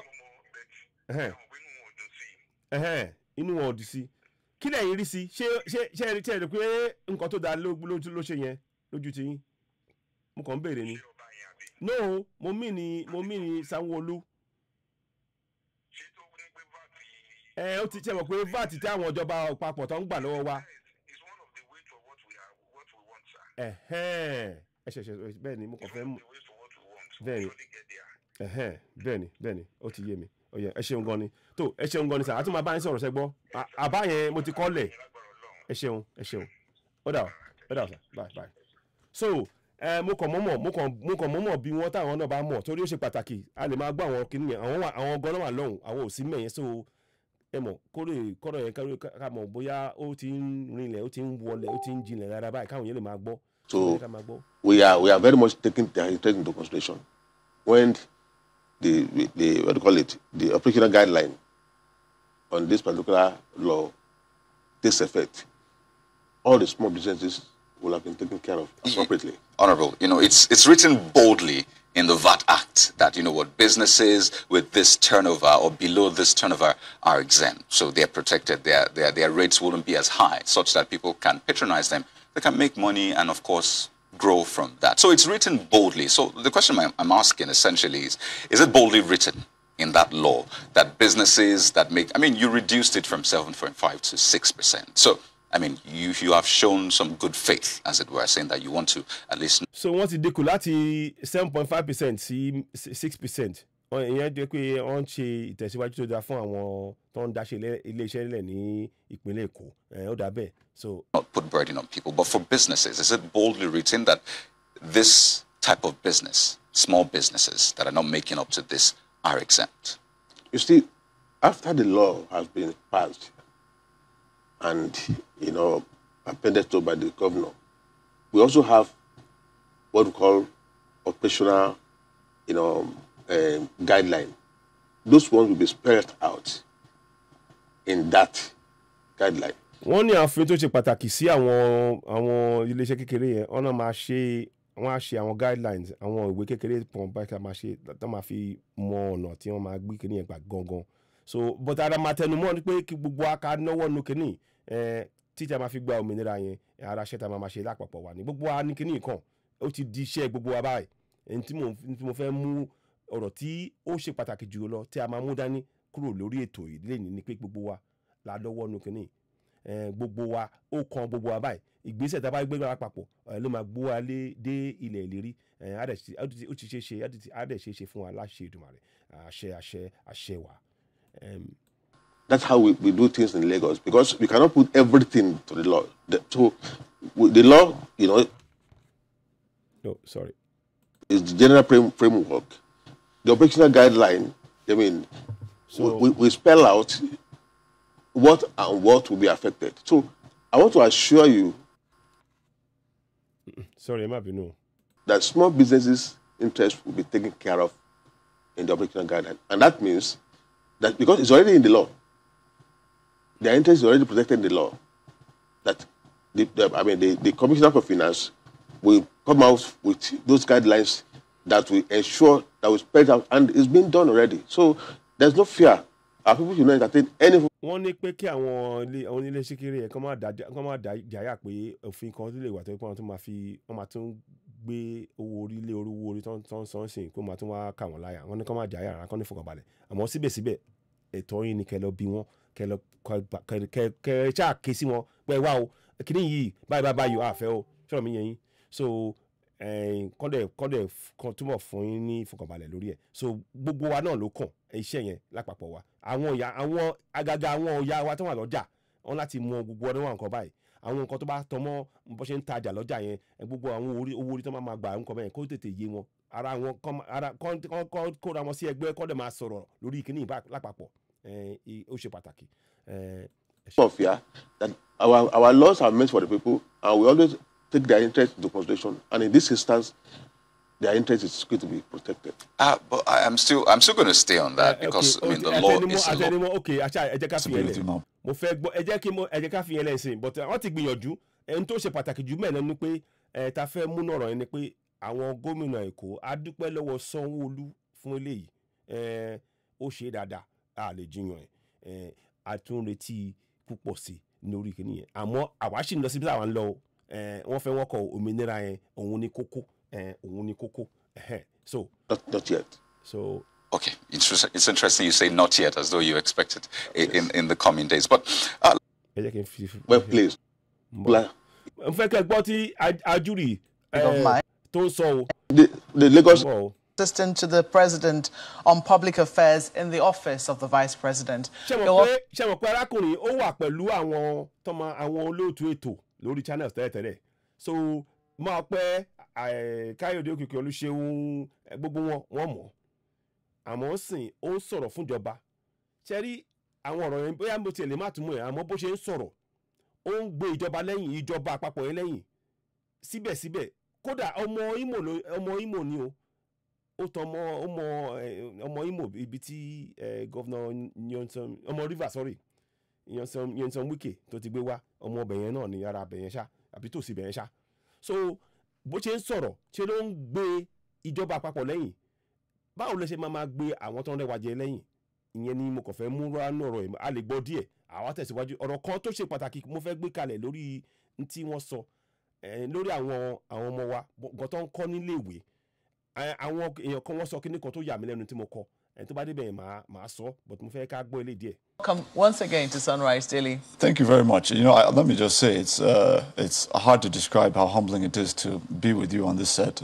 You were a major force of how I improved as a broadcaster. So I thank you very much for the opportunity. It's lovely to have you back, Ajuri. Thank you. But the matter at hand this morning, when I saw this matter and I saw you're the one coming to talk about it, I was wondering in my mind if you were not going to be divided somewhat. Because now you're speaking for the federal government. ọ̀rọ̀ arákùnrin ti wá di ó ti jẹ́ dòdò kò wá lè sọ òdodo tẹ́ bá ti àsọ̀nà yẹn mo yẹ sọ yẹn tẹ́ bá ti wá gbọ́ ọ̀rọ̀ ẹ̀ àti yé yín ibi tí à ń bọ̀rọ̀ yẹn lọ àmọ́ ẹ jẹ́ ká tẹ̀síwájú lórí ẹ̀ díẹ̀. And this is happening, where this controversy seems to have now expanded and gained new life. Because yes, indeed, it started in Lagos some years back. It was seen that the Lagos State government took Enactment, I believe, 1st of January 1994. And that essentially is what repealed sales taxes in the country and introduced VAT to the country, VAT collection. The import of that is that initial VAT decree that predated, of course, the Fourth Republic and predated the 1999 Constitution made very clear that it is the prerogative or the responsibility ṣẹ́dí pé ó kì í ń kálòlò tó bá ti ń kálòlò bẹ́ẹ̀ yẹn ẹ ti mọ̀ pé ọ̀rọ̀ yẹn ó ní bákan ẹja máa gbọ́ lọ. Of the federal government of Nigeria to collect VAT and then to share it to the states. Then when in 1999... Okay, so I'll let you finish your thoughts on that one because we have to take a break now. Okay, now, there's also lots of talk. What we're saying is that there are a few things. Number one, the notion that where you collect the VAT, it means that it's our money, it's not their money, is oversimplified, and it really appeals to the underinformed in the sense that you have, let me be very practical, you have a company like MTN, right? It's headquartered in Lagos. But we know that MTN is making huge amounts of money, like many companies across sectors across the country, across all states of the Federation, particularly in the case of telecoms, a bulk of their money coming from, northern states, for example, where you have high population. High population wo high population in northern states wo ó dẹ̀ dùn mí fún arákùnrin torí obi tó ti gbé wá màmá ẹ̀ ara òkè ara àwọn US lọ́hùn ni bàbá ẹ̀ dà pé bàbá ẹ̀ ní àbí ìkànnù ẹ̀ ṣe ó sọ pé wọ́n tún ní èèyàn ní ilẹ̀ Haúsá ju àwa lọ irọ́ ńlá VAT yẹn ó ti járọ̀ yẹn ẹ jẹ́ ká máa gbọ́ ọ lọ báyìí. A huge dissemination of SIM cards, a lot of use of recharge cards and all of that. But the revenue comes in and they pay VAT in Lagos, collected by the FIRS, but it's paid in Lagos. Now, would the Lagos state government say that it is Lagos money, it is our money, when in fact that the revenues generated by MTN, in that case, is revenues coming from all parts of the country? That's just one example out of several different sectors, several different companies that are headquartered in a Lagos or a River State or Abuja or wherever that get their revenues from across the Federation. So when we are sharing VAT across all states of the the Federation, I think it can be very deceptive to suggest that, oh, it's our indigenous resource, they're trying to take it from us, and all of these kinds of so political perhaps that statements. might, you know, that, I mean, those who came together to, because from what we understand, the history, and even those who helped them promulgate this state for all of that. Lagos has asked for special status. It's been denied. In recent times, I think they've also asked for some special considerations. That hasn't happened. Lagos State has also asked that ports be moved to other states and those ports be made functional because they can't seem, they're groaning under the brunt of being the only inroad into the country via, you know, the ports. Absolutely. You know, it would seem that all of that hasn't been taken into consideration even when funds are spoken of. You know, the irony of the example you've just raised is that when we say, for example, you have a Apapa port in Lagos, just as an example, when Apapa Waronshoki Toll Gate Road is being reconstructed, of course, abandoned since the late 1970s, it was the administration of President Muhammadu Buhari that has now stepped in to essentially reconstruct that road. That's going to be done within the next 6 months. That's done in part with federal resources. So it goes two ways, right? When you look at, yes, there's the maybe congestion created by the ports, but that's also a revenue generator for Lagos State that they're indirectly. nǹkan tí mo fẹ́ mú fàyọ nínú ọ̀rọ̀ yìí mi ò ní fi ìbẹ̀rẹ̀ ń fẹ́ lọ síbi kan tó ṣe pàtàkì ní tí mo fẹ́ fàyọ nínú ọ̀rọ̀ yẹn ni pé àwọn ìjọba wọ́n ń lo arákùnrin torí gbogbo nǹkan tí máa pẹ́ tó gbélé ńsìn tó sọ fún wọn pé ìjọba Èkó sọ pé ẹ lọ sí àwọn pọ́ọ̀tì míì pé kí ni ó ti pọ̀jù fún wa nìkan kí àwọn náà lè ṣe wọ́n mọ̀ pé táwọn bá ṣe wọ́n máa láti náwó síbẹ̀ wọ́n dẹ̀ fẹ́ máa gba owó yẹn wọ́n fẹ́ máa kó owó púpọ̀ ní owó yẹn sápò kọ́ máa fi pamọ́ ibi tọ́rọ̀ yẹn ń lọ nìyẹn ara tí VAT yẹn VAT ti tú àṣírí ńlá oríṣiríṣi síta gbogbo ọ̀nà tí àwọn ìjọba fi ń gbowó tọ́lẹ̀ ń rẹwà jẹ ó ń tú àṣírí yẹn báyìí mo fẹ́ mú fàyọ nìyẹn mo fẹ́ wá lọ sí orí ibì kan tí bàbá kan ti alàgbà kan sọ̀rọ̀ wọ́n gbé wá sórí ètò kó wá ṣàlàyé ọ̀rọ̀ school ó bá sọ kinní kan fún mi ó bá sọ kinní yẹn mo fẹ́ kẹ́ fọ́lẹ́ fetí ara yín gbọ́ fúnra yín kẹ́ fetí ẹ jẹ́ n wò mo fẹ́ rí bẹ́ẹ̀ ohun dáná ó sọ kinní yẹn mo ní mo fẹ́ kẹ́ fetí ara yín gbọ́ ohun dà ń kọ́ yẹn ń bọ̀ o arákùnrin náà wọ gíláàsì báyìí ẹ ṣáà mú sùúrù díẹ̀ fún mi òun rèé Tọ́lá Òbíyẹmí mo fẹ́ kẹ́ fetí ara yín gbọ́ tó bá sọ ọ́ lé ìbò máa túmọ̀ ẹ̀ fún yín ẹ jẹ́ ká gbọ́ ọ̀rọ̀ yẹn. The way let me say they've taken infrastructure. This administration they major mainly on infrastructure, probably because you can easily see them and promote this thing for political reasons. You can give them the credit for that. So the day they sit down together and tell themselves that, okay, we cannot go abroad again, we cannot send our children abroad again, and they have to sit down here and be educated, then funding will come. That I can promise you. It's just interest, that's all. So, I mean, from what we've seen in recent times, the recent abductions, just in how many months? Over 10 abductions, over 1,400 students kidnapped. I mean, a lot of students are resuming today, yes, but a lot of other students are not resuming. In Zamfara, schools are closed. Kaduna, the delayed resumption further compared to what we have now. So you've talked about, I mean, the attitude of politicians. I imagine you referenced the government saying that they've seemed to pay more attention to infrastructure compared to education. Some will say health, of course, is also another area, speaking of the recent strikes we have seen. But you have been at the receiving end over time. It's no doubt that there's a deliberate ploy to scuttle education, especially in those areas, some of those states in the northern region. I'd like to know for you, because I recall the lecturer saying earlier that a lot of parents, especially in those areas, don't buy into the government kind of education. I want to believe you caught that when he said it. And he says that for them, what they look forward to is vocation. I mean, that's what they think education is. So do you think maybe fundamentally we got our education structure wrong? Perhaps we presented a product that was not needed by the consumer? Yeah, because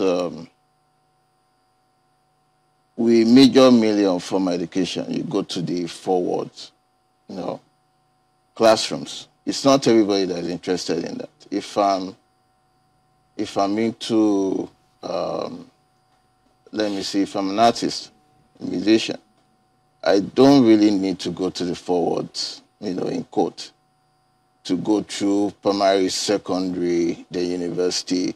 Why not create a kind of vocational center that can accommodate that? Even if I'm going into those normal formal schools, but this would be my major focus. And from there, I can find my way. Do we know that? So wọ́n sọ pé nǹkan tó ń sọ bẹ́ẹ̀ ni pé kì í ṣe ìwé kíkà nìkan ni àwọn èèyàn láti máa lọ kọ́ ní ilé ìwé. Wọ́n lè kà ń pa iṣẹ́ ọwọ́. Ṣé mọ̀ àwọn tó máa ń ṣe bàtà, àwọn tó máa ṣe fọganáísà bá ṣe máa ń pè àwọn nǹkan bẹ́ẹ̀ yẹn. Àwọn oríṣiríṣi iṣẹ́ ọwọ́ bẹ́ẹ̀ yẹn wọ́n lè kọ́ nílé ìwé náà pé irúkọ bẹ́ẹ̀ yẹn pé tó máa lè ti dàgbà wọ́n á dẹ̀ lè tọ́jú ara wọn pẹ̀lú òwò tó kọ́ yẹn. Àwọn ọmọ àwa jẹ́ ilé ìwé náà ló máa pèsè irúkọ bẹ́ẹ̀ yẹn fún wọn. Nǹkan sọ bẹ́ẹ̀ yẹn nìyẹn. Ẹ jẹ́ kí n tẹ̀síwájú. This is part of the problem. Because it sounds very easy, but when rubber hits the road... It's very easy. It's not rocket science. It's only in Nigeria that ABC looks like, going to space, Let me say this. I just hope one way or the other is listening. That's Mr. President. I want him to declare state of emergency in education. Ṣé ń gbọ́? Wọ́n ní pé àwọn fẹ́ kí Buhari kó declare state of emergency nínú education. Ọ̀jọ̀gbọ́n ni arákùnrin yìí o. Ó sọ pé àwọn fẹ́ kí olórí ìlú kó declare state of emergency. Wọ́n sọ níbi kan yẹn ó dà kí mi ò tètè play ibẹ̀ yẹn. Wọ́n sọ pé àwọn tí wọ́n lọ sí school wọ́n wà láàrin wọ́n pọ̀ tó between mílíọ̀nù 10 sí mílíọ̀nù 13 ọmọdé tó yẹ pé wọ́n kàn rìn títì wọ́n tajà. Ara tó ṣe sọ pé emergency nìyẹn o. Àmọ́ ìjọba ẹ rí pé wọ́n pèsè owó fún iléèwé o. Àwọn tó ń pa àwa ará middle belt, àwa Yorùbá, àwa Igbo ló ń pèsè owó fún wọn. Kó lè yé wa. Ibi tọ́rọ̀ yẹn ń lọ ara ọ̀rọ̀ tá à ń sọ nìyẹn. À ń gbé ọ̀rọ̀ yìí wá kó lè máa yé wa. Ká lè mọ ibi tí wọ́n náwó wa sí. Owó tó yẹ kó máa fi pèsè iléèwé fáwọn ọmọ ló ń gbé fáwọn Boko Haram kan máa pa wá mọ́lé o. Owó yẹn ni o. Ẹ jẹ́ ká máa tẹ̀síwájú. Now, you see, in 1 week, the politicians, they passed the bill on VAT because they discovered there's money somewhere, right? Really? And Monday, Tuesday, Wednesday, Thursday, got to the governor, Friday, it was passed. That's that kind of attitude I want in education. Mm-hmm. And you think only a state of emergency can achieve that? That's the only way. How can in 2021, the 21st... Mo fẹ́ kẹ́ gbọ́ eléyìí o. Ẹ fetí síbi ọ̀rọ̀ yìí gangan. Ẹ jọ̀ọ́, ẹ gbọ́ eléyìí. Century, you are still teaching. You look at the curriculum. You are teaching floppy disks, programming language that, Ṣé ń gbọ́? Ẹ jẹ́ kí n dá padà mí ìmọ̀ tẹ́ bá gbọ́. Wọ́n ní pé ní 2021 wọ́n ṣì ń kọ́ àwọn ọmọ wa nípa floppy disk o. Ẹ rí pé a ti wọ́gà o. Wọ́n ṣì ń kọ́ àwọn ọmọ ẹ jẹ́ ká gbọ́ lẹ́ẹ̀kan sí. Ó ń bọ̀ o. Ẹ jẹ́ ká gbọ́ lẹ́ẹ̀kan sí. Week, the politicians, they passed the bill on VAT because they discovered there's money somewhere, right? And Monday, Tuesday, Wednesday, Thursday, got to the governor, Friday, it was passed. That's that kind of attitude I want in education. And you think only a state of emergency can achieve that? That's the only way. How can in 2021, the 21st century, you are still teaching? You look at the curriculum. You are teaching floppy disks, programming language that, it's definitely not relevant here. I'm sorry, did you say floppy disks? That's diskettes. Diskettes. Check the curriculum because we are using what we constructed sometimes in 1991. That's what. Nǹkan tí wọ́n kọ́ wọn ní 1991 not tún kọ́ wọn sí floppy disket floppy drive ǹjẹ́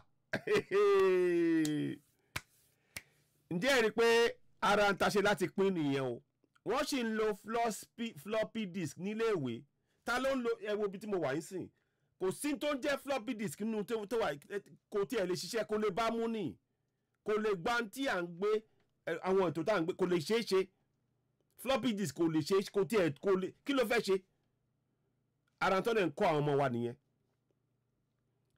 ṣe rí irú nǹkan bẹ́ẹ̀ yẹn àìjẹ́ kí n fi nǹkan tó ìtumọ̀ yẹn sí ṣé mo àwọn transformer ayé àtijọ́ tó ń gbé wá tó máa láwọn lọ ra transformer Germany wọ́n á lọ gbé àlòkù wọ́n á lọ gbé wá floppy disk wọ́n á lọ gbé àwọn àlòkù transformer wọ́n á gbé wá pé àìwò àti ànáwó yín dáadáa o àlòkù tó jẹ́ pé wọ́n máa tuntun ṣe ni wọ́n ń ṣe mọ́ irú yẹn náà ń ṣe fún léwé àwọn ọmọ wa o floppy disk tí wọn kì í lò mọ́ ní gbogbo àgbáyé àwọn akọ wọn lọ rà á lọ́pọ̀ wọn á rà ń gbàǹjo pàápàá wọn náà wọn náwó ẹ jẹ́ àròrè o tá a bá gba òmìnira irú nǹkan báyìí ò gbọ́dọ̀ wáyé o gbogbo alára ti fojú sí torí tó ṣẹlẹ̀ nígbà yìí nìyẹn bí wọ́n ṣe ṣe ní ọ̀rọ̀ ti transformer tẹ bá rántí transformer tẹ pé gbogbo ẹ̀ transformer tó máa ti jẹ́ pé torí ẹ ṣàkíyèsí pé tó máa gbé transformer lẹ̀ láàrin oṣù mẹ́fà ó ti bàjẹ́ torí wọn kì í lorú àwọn transformer ẹ̀ wọ́n ìyẹn tẹ̀ ló máa gbé fún wa ìyẹn ló máa láwọn àwọn náwó ńlá sí irọ́ dẹ̀ lọ́n pa owó tó ń lọ́sẹ̀ ó lè kò tó dá mẹ́wàá owó tó gbà bẹ́ẹ̀ gan-an ló ṣe ń ṣe lórí ọ̀rọ̀ ti àwọn ọmọ wa níléèwé o irú àwọn abẹ́yẹn àwa ò fẹ́ tá bá ti gbòmìnira o gbogbo wa la máa kọjú sí kínní tó ẹ̀ mo ní kí n mú yẹn wá sí etí gbogbo wa ká lè gbọ́ ká lè fi ṣe ọ̀rọ̀ tó yẹ pé ká fi tó gbogbo àwọn yẹn wá létí pé gbogbo àwọn tá à ń pè lórí tó ń bá yẹ pé àwọn ṣe àwọn tó ń kọ́ àwọn èèyàn ọmọ wa ń wè àwọn kan bẹ́yẹn irú àwọn òwà bẹ́yẹn floppy disk 1999 1991 lọ́hùn ẹ wá gbé àwọn náà ní transformer náà ní bẹ́ẹ̀ gan lọ́ ṣe ń ṣe ẹ rí i pé àwọn ìwà ìkà ìwà burúkú yẹn aláti mú kúrò nínú ìjọba wa àwọn òfin tá a máa kọ́lẹ̀ àwọn proposed constitution tó ń sọ sí inú àwọn kan báyẹn ẹni tó bá ṣe ọmọ Yorùbá ni ó dẹ̀ máa ọmọ ti kọ àwọn òfin tó yẹ pé tó bá ti já òfin yẹn nǹkan tó máa láti ṣe ẹ̀wọ̀n ni o ibi irú nǹkan bẹ́ẹ̀ sanwó pa gbogbo ẹ̀ torí irú nǹkan báyìí ò dáa ẹ jẹ́ ká gbọ́ díẹ̀ ká tó wá tẹ̀síwájú. We're still using universal basic thing. So it is an attitude thing. Okay? The president came in and he said he talked so much about the infrastructure. And I will credit him for that. They've done a whole lot. The road, the rail. I mean... Títí wo ló ṣe? Títí wo gangan ló ṣe? Ẹ̀yin gan bóyá ẹ sọ pé kán máa tún wá kọjú sí yín ni. Títí wo gangan ló ṣe jàre? Ẹ jẹ́ ká sọ̀tọ̀ tí wọ́n ṣe títí kankan jàre mi tẹ́ fẹ́ gbọ́n yẹn mọ́. So màá dá dúró báyìí.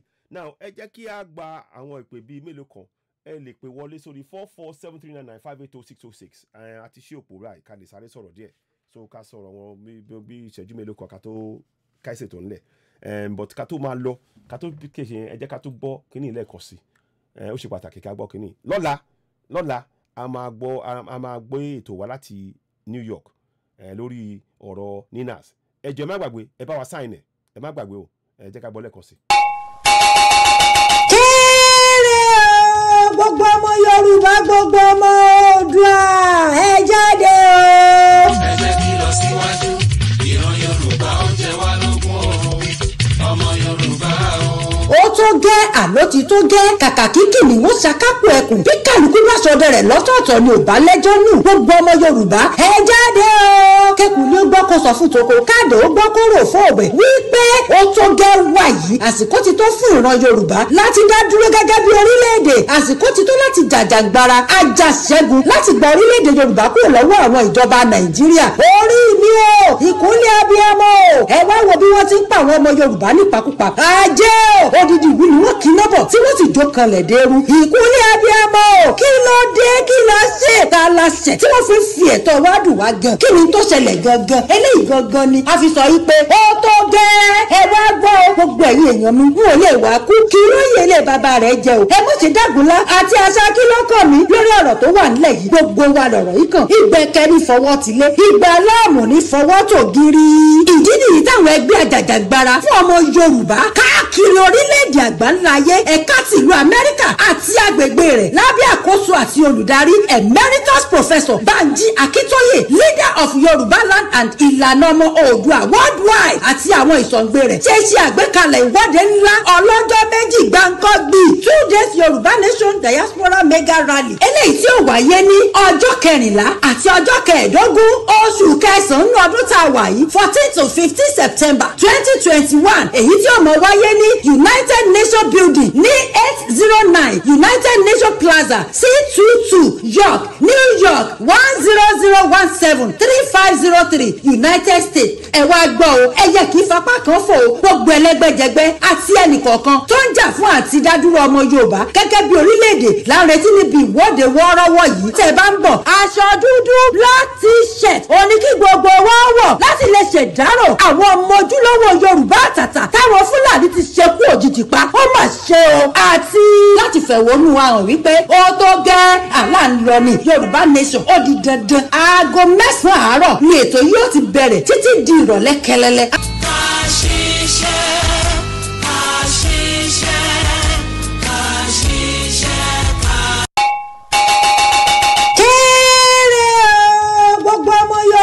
Gbogbo ọmọ Oòduà ẹ jáde o. ẹ jẹ́ kí lọ síwájú ìran Yorùbá ó jẹ wá lógún o ọmọ Yorùbá o. ó tó gẹ́ àló ti tó gẹ́ kàkà kí kìnìún ṣàkápò ẹkùn bí kálukú bá sọdẹ rẹ̀ lọ́tọ̀ọ̀tọ̀ ni ò bá lẹ́jọ́ nù gbogbo ọmọ Yorùbá ẹ jáde o. kẹkùn ni ó gbọ́ kó sọ fún toko káàdì ó gbọ́ kó rò fún òbẹ̀ wípé ó tó gẹ́ wà yìí àsìkò ti tó fún ìran Yorùbá láti dá dúró gẹ́gẹ́ bí orílẹ̀-èdè àsìkò ti tó láti jàjàgbara ajàṣẹ́gun láti gba orílẹ̀-èdè Yorùbá kúrò lọ́wọ́ àwọn ìjọba Nàìjíríà. orí mi o ìkúnlẹ̀ abiyamọ o ẹ wá wo bí wọ́n ti ń pa àwọn ọmọ Yorùbá nípakúpa ajé o odidi ìlú ni wọ́n kì í nọ́bọ̀ tí wọ́n sì jó kanlẹ̀ dẹ́rú. ìkúnlẹ̀ abiyamọ o kí ló dé kí ló ṣe ká la ṣẹ̀ tí wọ́n fi ẹ̀tọ́ wá dùn wá gan kí ni tó ṣẹlẹ̀ gangan eléyìí gangan ni a fi sọ yìí pé ó tó gẹ́ ẹ wá gbọ́ gbogbo ẹ̀yin èèyàn mi n ò lè wá kú kí lóye ilé bàbá rẹ̀ jẹ o ẹ mọ̀ ṣe dágunlá àti aṣá kí ló kàn mí lórí ọ̀rọ̀ tó wà nílẹ̀ yìí gbogbo wa lọ̀rọ̀ yìí kàn ìgbẹ́kẹ́ ní fọwọ́ tilé ìgbà láàmú ní fọwọ́ tó gírí.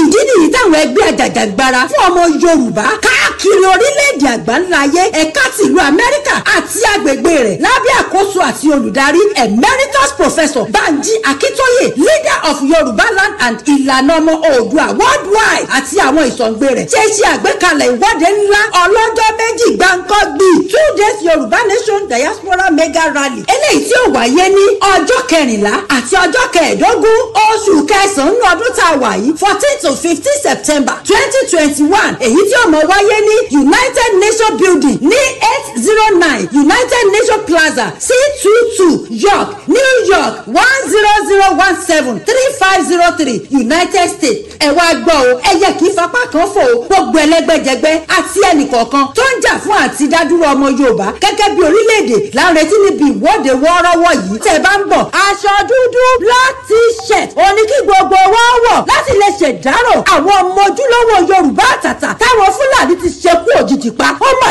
ṣe o àti láti fẹ̀hónú wa hàn wípé ó tó gẹ́ aláǹlọ ni Yorùbá Nation ó di dandan aago 9 àárọ̀ ni ètò yìí ó ti bẹ̀rẹ̀ títí di ìrọ̀lẹ́ kẹlẹ́lẹ́.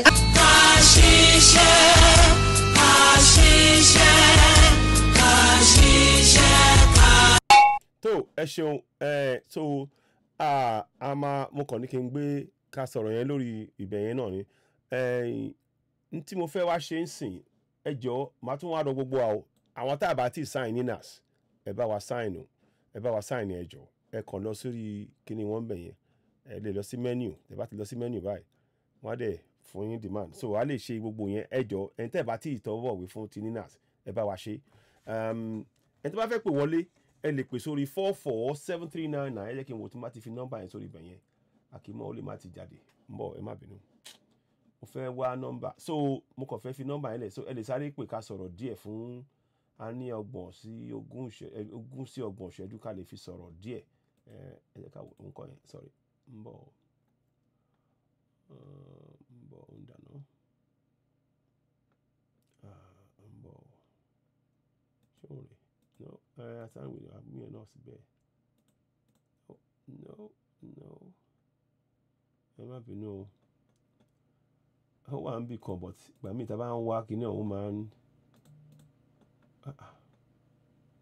òun náà rè yes so nọ́mbà yẹn nìyẹn tẹ́ bá ti rí ẹ ti rí lẹ́yìn screen so ẹ bá fẹ́ pè wọlé ẹ pè sórí 4473995806 so tẹ́ bá fẹ́ dá sí ètò díẹ̀ kẹ́ bóyá kẹ́ sọ̀rọ̀ lórí ọ̀run kan tẹ́ ti gbọ́ lórí ọ̀rọ̀ ti VAT yẹn à ń gbọ́ àwọn kọ̀ọ̀kan náà ẹ jọ gbogbo yín tẹ́ bá ń lọ káàkiri ní títì kan tó ń pè ní màá jẹ́ kí n wádìí ibẹ̀ yẹn màá sọ fún yín ẹ jẹ́ bọ́ẹ̀ kí n tó tẹ̀síwájú lórí yẹn lórí ti ninas yẹn lọ́la dédé aago 12 nílẹ̀ wa mi báyìí ní Nàìjíríà aago 12 nílẹ̀ a máa bẹ̀rẹ̀ ètò ti ninas yẹn ẹ máa rí lórí Odùduwà TV radio ọmọọba àti àwọn alàgbà méjì kan TJ àwọn náà máa wà lórí ètò so a máa ṣe stream mo ti ní lọ́kàn pé mo máa lọ sí pé máa dé London pé máa wà nínú Trafalgar Square pé máa dé Trafalgar Square níbí báyìí ní London bí àmọ́ torí iṣẹ́ tá a máa láti ṣe iṣẹ́ nínú studio lẹ́yìn láti rí pé àwọn ọmọọba àtàwọn tó máa ń bá sọ̀rọ̀ àwọn a lè gbé wọn wá mi ò ní lè jáde torí iṣẹ́ yìí ó máa gba kéèyàn mójútó dáadáa àmọ́ síbẹ̀ a máa mójútó a máa fojú wo àwọn tó bá a máa fetí kan sí àwọn tó bá wà ní London torí náà mi ò ní lè lọ torí àná láti ṣe àwọn ìpàdé kan láti ṣe àwọn ètò kan kí ètò yẹn kó lè wáyé a dẹ̀ fẹ́ kí ètò yẹn kó múnádóko torí náà tí bá ṣe ń wọlé sí ètò lọ́la ẹ jẹ́ bá a máa pín gbogbo àwọn èèyàn tó máa fẹ́ ẹ sọ fún wọn pa Odùduwà TV radio pé lọ́la ọ̀rọ̀ ti ninas o a máa gbé kalẹ̀ lórí ètò yìí wọ́n á máa fíìmù ẹ̀ láti ìbẹ̀rẹ̀ dópin lọ́la yẹn àjókòó ti dáadáa a dẹ̀ máa ṣe àwọn bó ṣe ń bẹ̀ ètò yẹn lọ a máa fi hàn yín so gbogbo yẹn náà la fẹ́ gbé kalẹ̀ so mo kàn ní kí n fi ìyẹn tó wa létí náà ni àfikún ọ̀rọ̀ náà ti ní ọ̀rọ̀ ti àwọn referendum yìí bọ́ọ̀lù sọ nínú ọ̀rọ̀ yẹn aṣọ dúdú ní kẹwọ̀ èmi náà máa wọ eléyìí ẹ rí pé wọ́n wọ dúdú yìí à ń ta eléyìí £30 eléyìí tẹ́ bá fẹ́ rà àwọn tó bá fẹ́ ra kíní aṣọ yìí £30 ní tẹ́ bá fẹ́ rà but eléyìí máa wọ̀ lọ́la sórí mo máa ń wò yẹn dáadáa so mo dẹ̀ fẹ́ kí a lọ fíl referendum yẹn so ẹ kàn ṣe demand referendum ẹ lọ síbí báyìí tẹ́ bá ti lọ síbẹ̀ yẹn wá sàlẹ̀ báyìí so nínú menu yẹn wá sí bíbáyìí so bíbáyìí máa ti gbé wá kọ resolution wá fill the form yẹn in kàn lọ́sàlẹ̀ wọ́n ní register for your support kọ orúkọ àkọ́kọ́ orúkọ yẹn wọ́n ti ń pè wọlé ok hello sir hello ẹ kálẹ́ o ẹ kálẹ́ sir ẹ jọ kí ló kọ́ yín àwa nìyẹn à ń gbọ́ yín ẹ má bínú sorry o sorry o audio sorry ẹ má bínú mò ń gbọ́ yín sìn ẹ má sọ̀rọ̀ ẹ bá a dá sí ẹ jọ kí ló kọ́ yín sà bẹ́ẹ̀ sà ẹ bá a dá sí.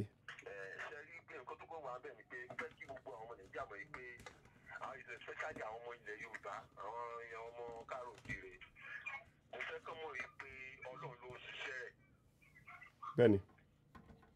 Ọlọ́run ló ṣiṣẹ́ rẹ̀. bẹ́ẹ̀ni. Ọlọ́run ló ṣiṣẹ́ rẹ̀ because àwọn governors wa tó wá ní ta ń sọ̀rọ̀ pa yìí ṣe bí ní Nàìjíríà yìí náà ti wà láti ọjọ́ yìí. bẹ́ẹ̀ni. tí wọ́n dẹ̀ mọ̀ yìí pé àwọn pípù yìí wọ́n rẹ̀ wá jẹ. bẹ́ẹ̀ni. but torí pé nǹkan tí àwọn ń benefit níbẹ̀ tí nǹkan tí àwọn ń rí tí wọ́n ó tẹ́ wọn lọ́rùn ó tẹ́ wọn lọ́rùn wọ́n bá àwọn ọmọ ìlú àwọn bá wa rò wọ́n bá wa rò pé ìyà ń jẹ àwọn èèyàn. rárá. nígbà tí wọ́n máa ń gba owó orí ní ìlú kan tí wọ́n ń gba owó ní state kan tí wọ́n fi lọ tọ́jú another state. bẹ́ẹ̀ni. ṣé ẹ rí i pé ìyànjẹ ti pọ̀ jù. ó ti pọ̀ jù. ó ti pọ̀ jù. bẹ́ẹ̀ni. tó bá yá wá nípa àwọn làwọn pọ̀ jù wá lọ. bẹ́ẹ̀ni. wọ́n ní àwọn pọ̀ wọ́n ní àwọn ló máa decide nǹkan tí Nàìjíríà tó bá máa ṣẹlẹ̀ ní Nàìjíríà. bẹ́ẹ̀ni.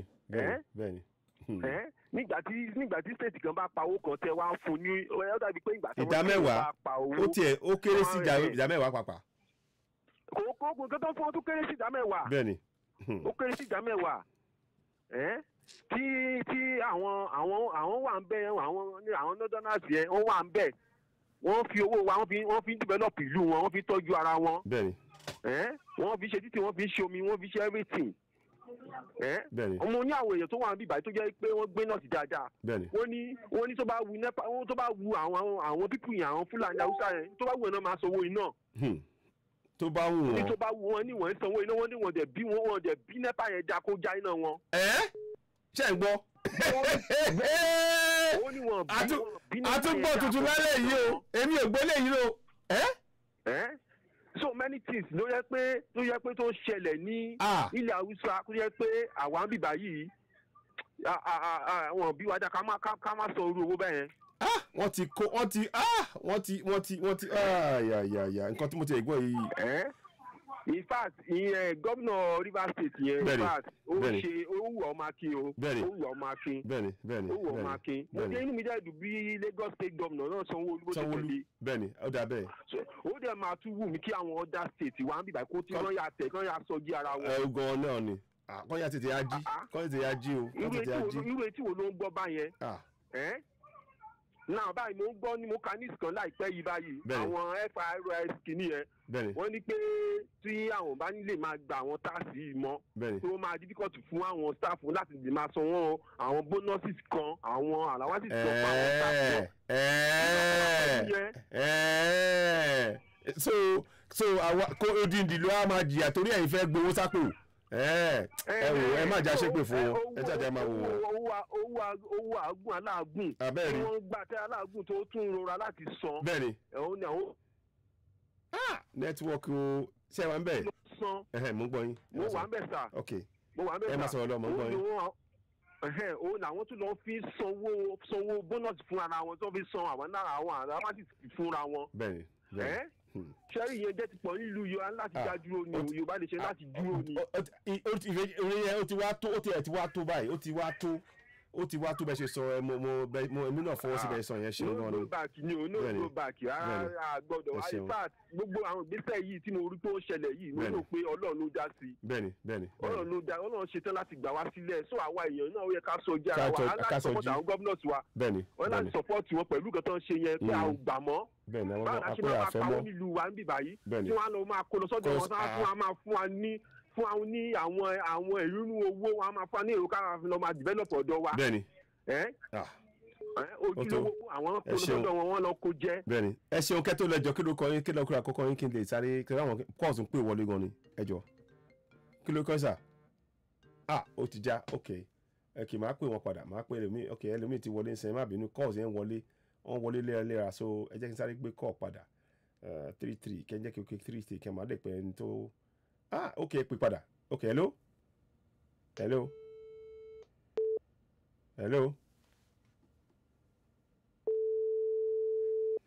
hello sir hello ẹ kálẹ́ ń bẹ̀ o hello. ẹ kálẹ́ o. ẹ kálẹ́. ẹ kálẹ́ sà ẹ sàn ẹ bá.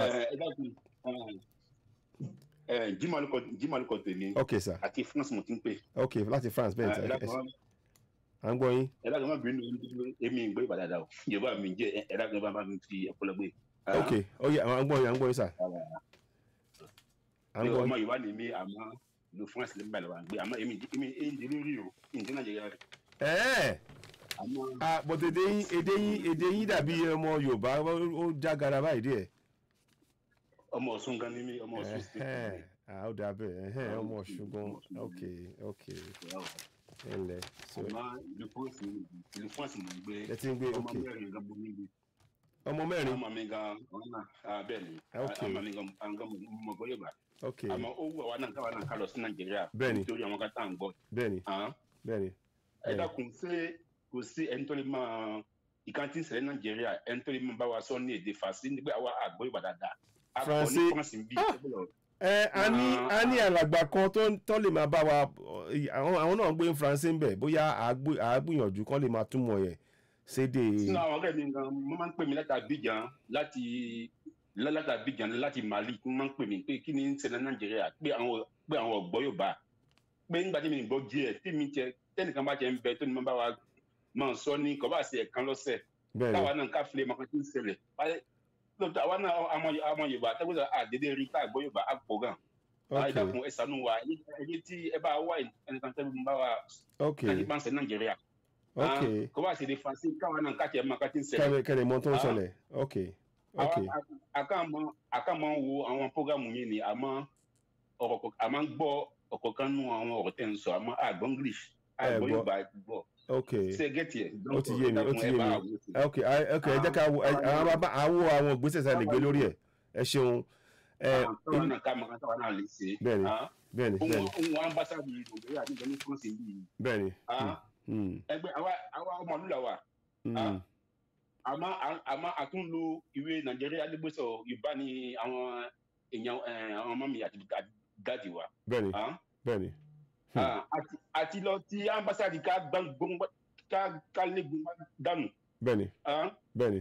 kí ni ọlọ́pàá fún ṣe gbọ́ Yorùbá nǹkan tí ń dùn mí nù ẹ dákun ẹ má bá wà ní ìwà sí.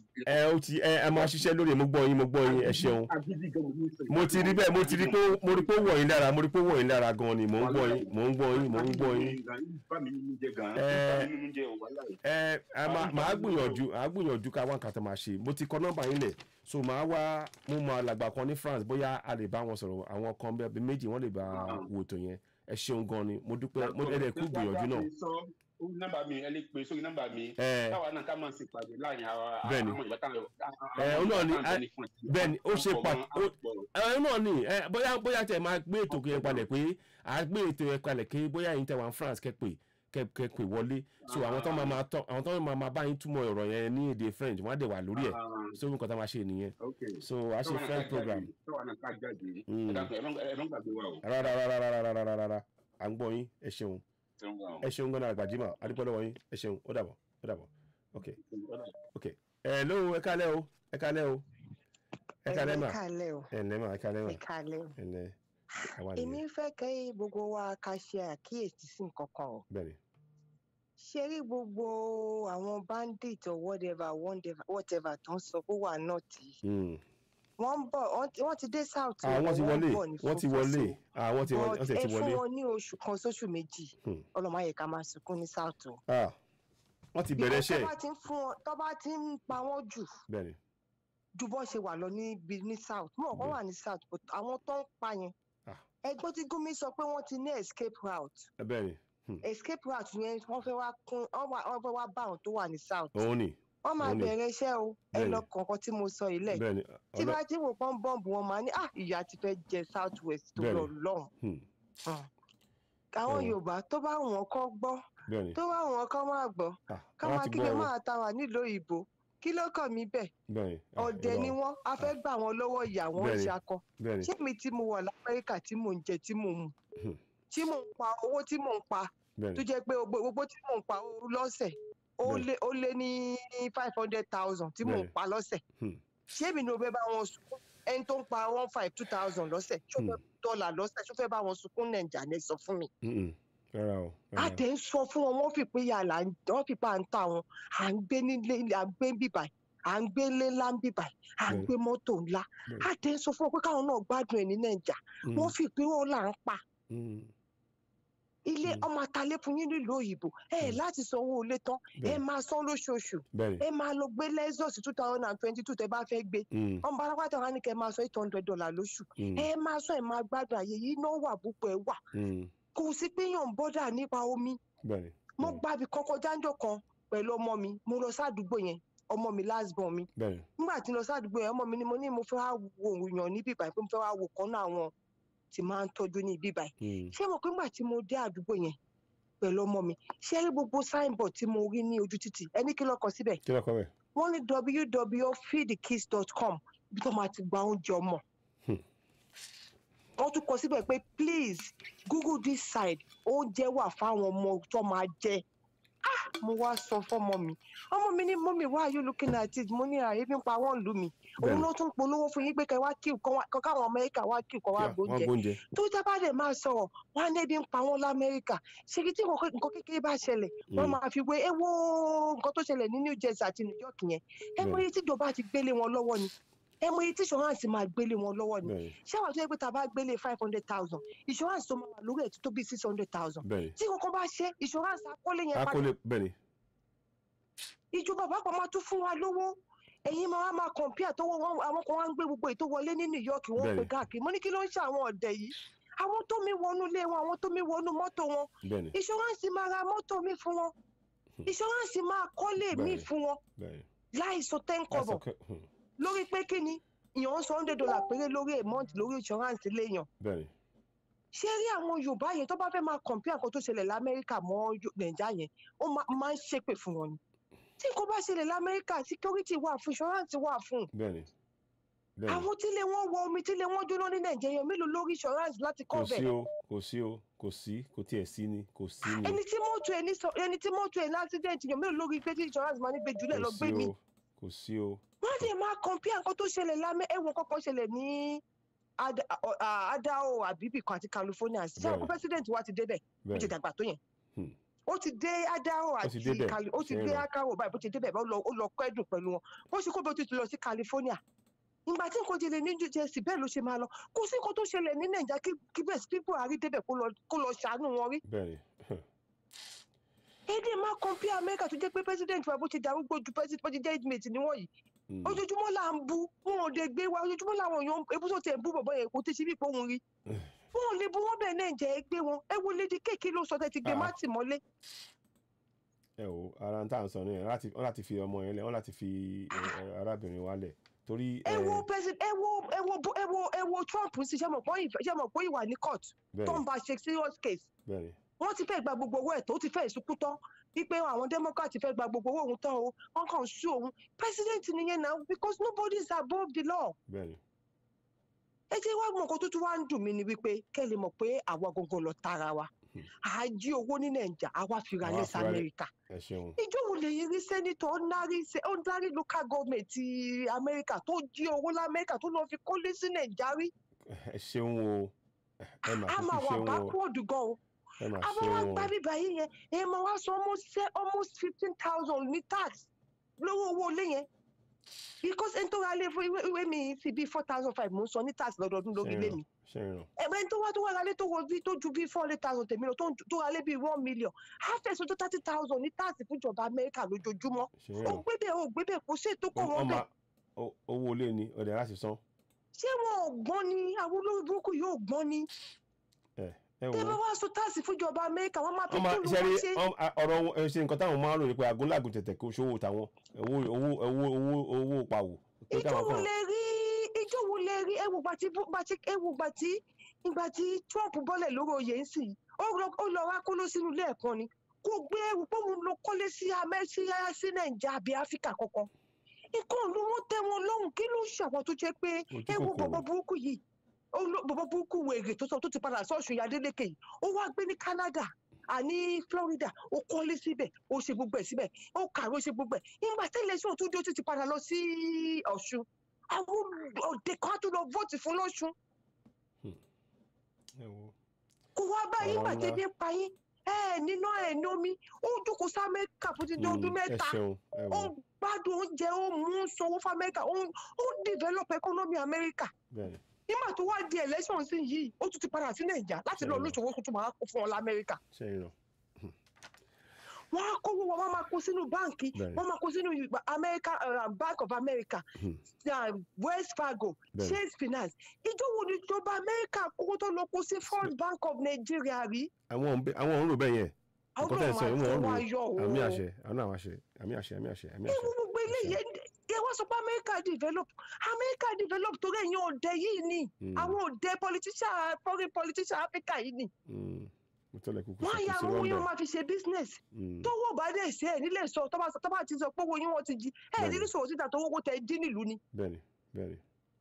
ṣé ẹ mọ̀ pé ó lè gbà lọ́wọ́ wọn Amẹ́ríkà ó lè tó gbà lọ́wọ́ àwọn olè tó gbé ní Áfíríkà. bẹ́ẹ̀ni. tó bẹ́ẹ̀ wá sọ pé èèyàn kan ló wọnú báǹkì ẹ tẹ́ bá mọ iye owó tó ti jí lọ́wọ́ àwọn Áfíríkà yẹn tó yẹ pé wọn ò lè sọ síta tẹ́ bá wọn fún wọn náà táwọn báǹkì ńláńlá yẹn ti ṣe fún wọn tọ́ọ̀lì sọ síta pé kò owó olùtọ́ jí ni tó bá sọ síta pé wọ́n tẹ bá sọ pé kí báǹkì bá yín gbowó tẹ jí tẹ bá mọ ẹnjọ́ mẹ́ta nígbà tó mú Wells Fargo giant bank ní West Fargo l'Amẹ́ríkà o tẹ́ ẹ bá mọ owó àwọn Áfíríkà tó nìkan wà nínú báǹkì West Fargo táwọn West Fargo pamọ́ nígbà tó ń dé ilé ṣe kọ́kọ́ wọ́n yà kó díẹ̀ fúnjọba Amẹ́ríkà yà gbà ó ti yà fi develop ẹ̀ bọ́dá wọ́n ti dún Amẹ́ríkà. ẹjọ ẹ ṣàlàyé lẹ́ẹ̀kan sí ẹ ṣàlàyé fún mi so Wells Fargo wọ́n kó ẹ dúró. owó yìí tó wà West Fargo nígbà tó discover táwọn West Fargo lè sọ síta kan tí mo sọ fún yín kò ṣe kan tó sọ síta bìkan moment tó ṣiṣẹ́ West Fargo ló ṣe sọ fún mi ìgbà tó yẹ pé owó tó bá ti involve ọmọ pípín inú Amẹ́ríkà tí wọn ò jí Amẹ́ríkà ò ní pòpẹ́ nǹkan tó máa ṣẹlẹ̀ ní West Fargo àwọn báǹkì ẹ̀kọ́ tó máa ṣe ni wípé wọ́n á declare pé owó eléyìí tán foreigner owó foreigner ni o gbà tí àwọn foreigner dẹ̀ jí owó yẹn especially àwọn Áfíríkà wọ́n mọ̀ pé à lè pariwo síta tó bá ti jí àkóso pariwo wọ́n máa sọ tax Amẹ́ríkà fún Amẹ́ríkà tó bá jẹ́ trillion lè jí Amẹ́ríkà máa gba tiẹ̀ ń bẹ̀ báǹkì máa gba tiẹ̀ ń bẹ̀ so àwọn báǹkì tó wá àwọn individual Amẹ́ríkà tó wá fraud yẹn òun ló máa fi sanwó tí wọ́n padà.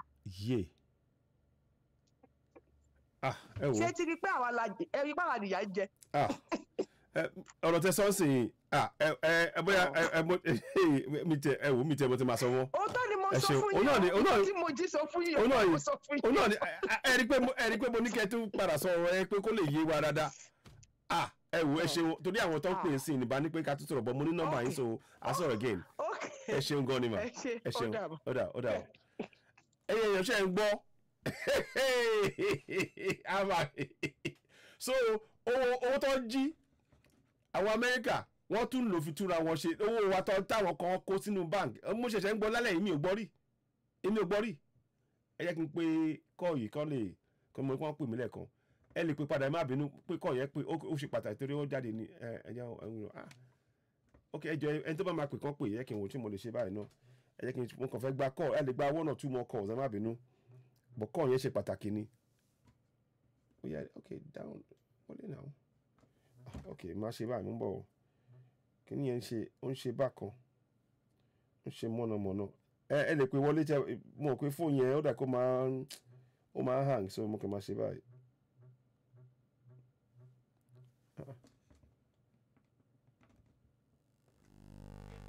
má bínú o ẹ má bínú mo ń bọ̀ o ok hello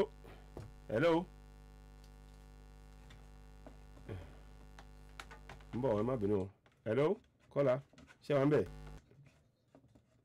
hello à ń gbọ́ yín sìn ẹ káàlẹ́ sà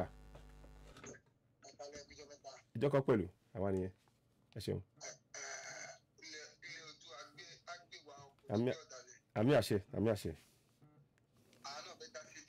ẹ bá dá sí à ń gbọ́ yín. ṣe rí nǹkan tí mo fẹ́ sọ ni pé nǹkan tó ń pè ní ìlú ni àwọn tí èdè wọn jọra wọn tí ìwà wọn jọra wọn tí èdè wọn jọra wọn tí gbogbo nǹkan wọn jọra wọn. bẹ́ẹ̀ni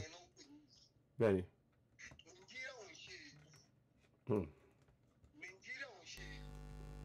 bẹ́ẹ̀ni. ní àpẹẹrẹ ọ̀rọ̀ mi ni pé ẹ wo gbogbo Germany how many figure ní Germany.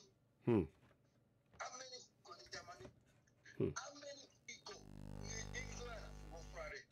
bẹ́ẹ̀ni. How many figure ní Spain. France Italy. bẹ́ẹ̀ni. gbogbo fígọ̀ wọn kò tó bá kó àwọn ìlú márùn-ún jọ́nu wọn kò tó Nàìjíríà. bẹ́ẹ̀ni. so nǹkan tí n fẹ́ fàyọ̀ bẹ́ẹ̀ ni pé Nàìjíríà ẹ má ẹ̀ka purọ́ tọrọ fúnra wa a kò ń purọ́ fúnra wa ni. bẹ́ẹ̀ni. àjẹ irọ́ tá à ń pa fúnra wa àwa gbọ́n àwa youth láì tí mọ̀ bí tá à ń lọ. because àwọn politicians gbogbo àwọn politicians wa gbogbo wọn mọ nǹkan tó ọmọ ibi tó rọrùn lọ. because tó bá ti allow Oòduà nation ó dúró ó ti mọ̀ pé òun ò lè kówó jẹ mọ́. bẹ́ẹ̀ni. that's the role of the block of thief in Nigeria. ó ti dúró nìyẹn. bẹ́ẹ̀ni. tí Biafra bá ti dúró yíbo kankan ò lè kówó jẹ ó fi wá Nàìjíríà kówó jẹ. ó ń fi kó wa lómi ọbẹ̀ jẹ dáadáa báyìí lọ́pọ̀lọpọ̀. ó fi kó ok nígbà tí mi mọ gómìnà ìlú mi ló fẹ́ wá lọ kówó jẹ fẹ́ wá sí Europe tí mo máa pàdé ní Europe. Àjọ máa búra wá sóhun nínú. bẹ́ẹ̀ni o. tí n bá ti ní pààtì mi lọ́wọ́. bẹ́ẹ̀ni o. ṣé Yorùbá àwọn politician wa nílẹ̀ Yorùbá kò lè support Oòduà nation because olè ni wọ́n. Àwa ní ká mọ̀ nǹkan tá à ń fẹ́ jà fún number 1 nìyẹn. Number 2 máa sọ kíní kan lórí àwọn program kò take it serious. Ó ti yẹn. Kò sí ìlú láyé yìí kò sí Italy mo ti rí kíní yẹn mo dẹ̀ ń sọ àwọn èèyàn ọbẹ̀ ara sí i tó bá sọ pé a fẹ́ jagun ammunition a mọ̀ pé ammunition fi ń jagun but nǹkan tó gún need ní oúnjẹ. Bẹ́ẹ̀ni. Ṣé ibi tí mo wà ní Italy kò ṣe kó sọ fún mi ibi tí mo wà ibi tó ń save oúnjẹ sí ní Italy mi. Nítorí ìgbà tí Italy jagun oúnjẹ ti problem wọn ni àti ìgbà yẹn lọ ti gbọ́n ní ayé wọn oúnjẹ tó ti wà bẹ́ẹ̀ yẹn tó ti save síbẹ̀ mo ṣe farm mo kọ́kọ́ ṣe ní Italy so that mo mọ nǹkan tí mo sọ pa ẹ̀.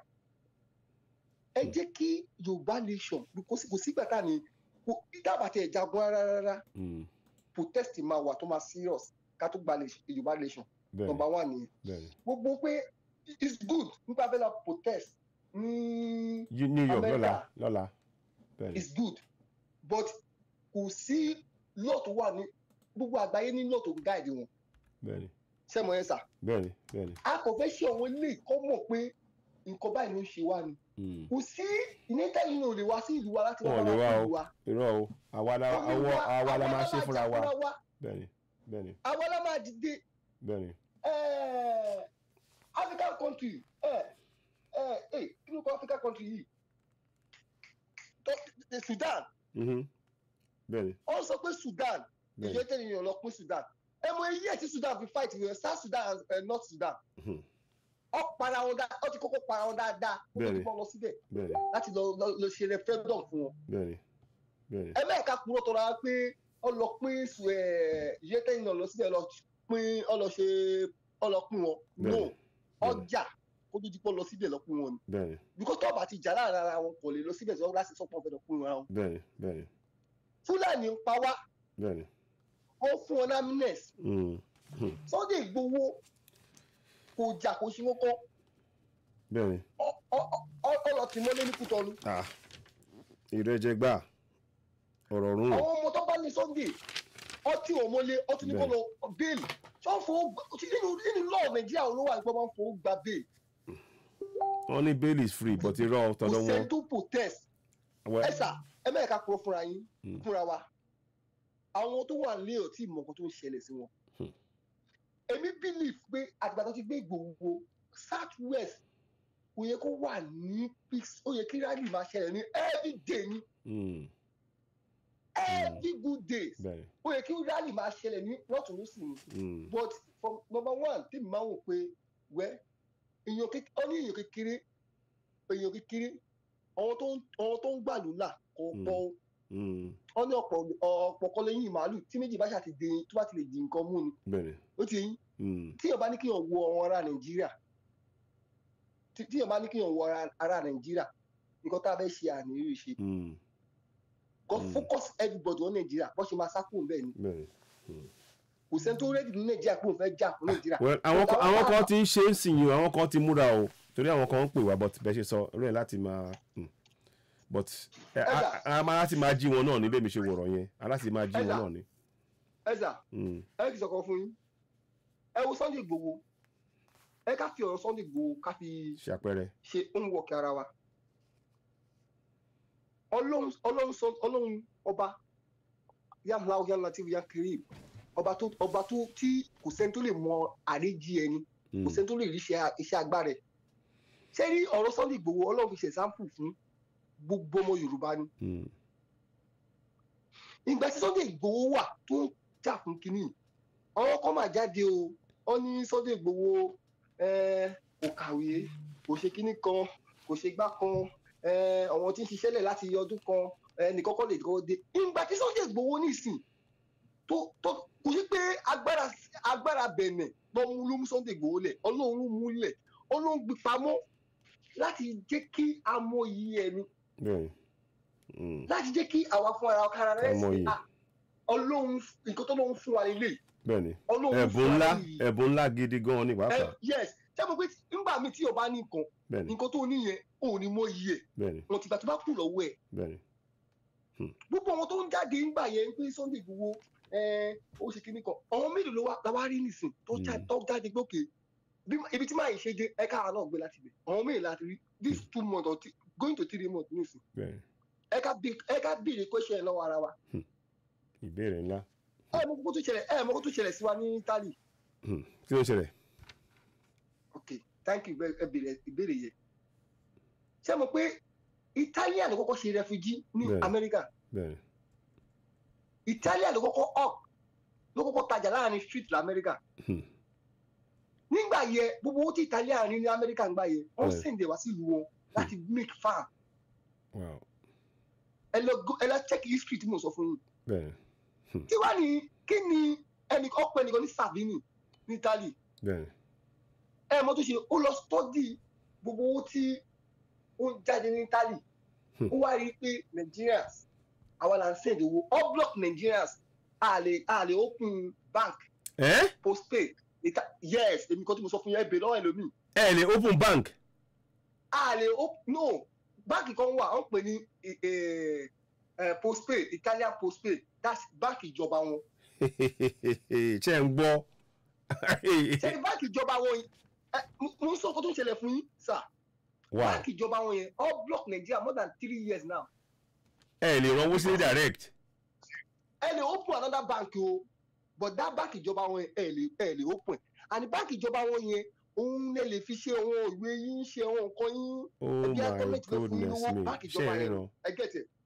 but Salvini ó lọ wò pé Nàìjíríà ẹ lè rí Nigerians kó máa ní 1,000 or 1,500 nínú báńkì yẹn no ẹ lè rí highest bí ẹ rí 700 bó ó ṣe ń wọnú báńkì yẹn Nàìjíríà fọwọ́ dẹ̀ sílé ni kẹba mo bí tá láìka ìlú wa dé but nǹkan tí Italy ṣe ń gbà yẹ sí Amẹ́ríkà ọ̀fẹ́ allow kí another ìlú mi ṣe fún wọn because ọmọ yẹ value owó yẹ but gbogbo value owó yẹ tó wà tó ń lọ sí Áfíríkà ẹ sà ẹ jókòó ẹ wo mathematics pé owó tó ń jáde ní Europe ní England tó ń lọ sí Nàìjíríà ní every year ó jẹ́ kí Nàìjíríà ti develop. gan ọ̀n kò jẹ́ ní ṣe bí ọ̀rọ̀ VAT là ń sọ wálé sí.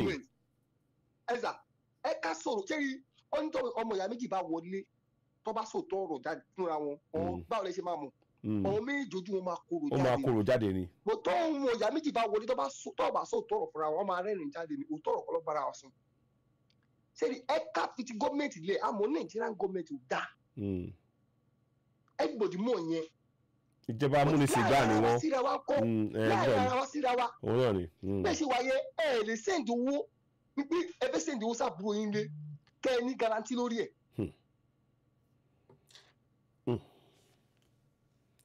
ibi tí a ti ní problem nìyẹn. ọ̀rọ̀ ńlá.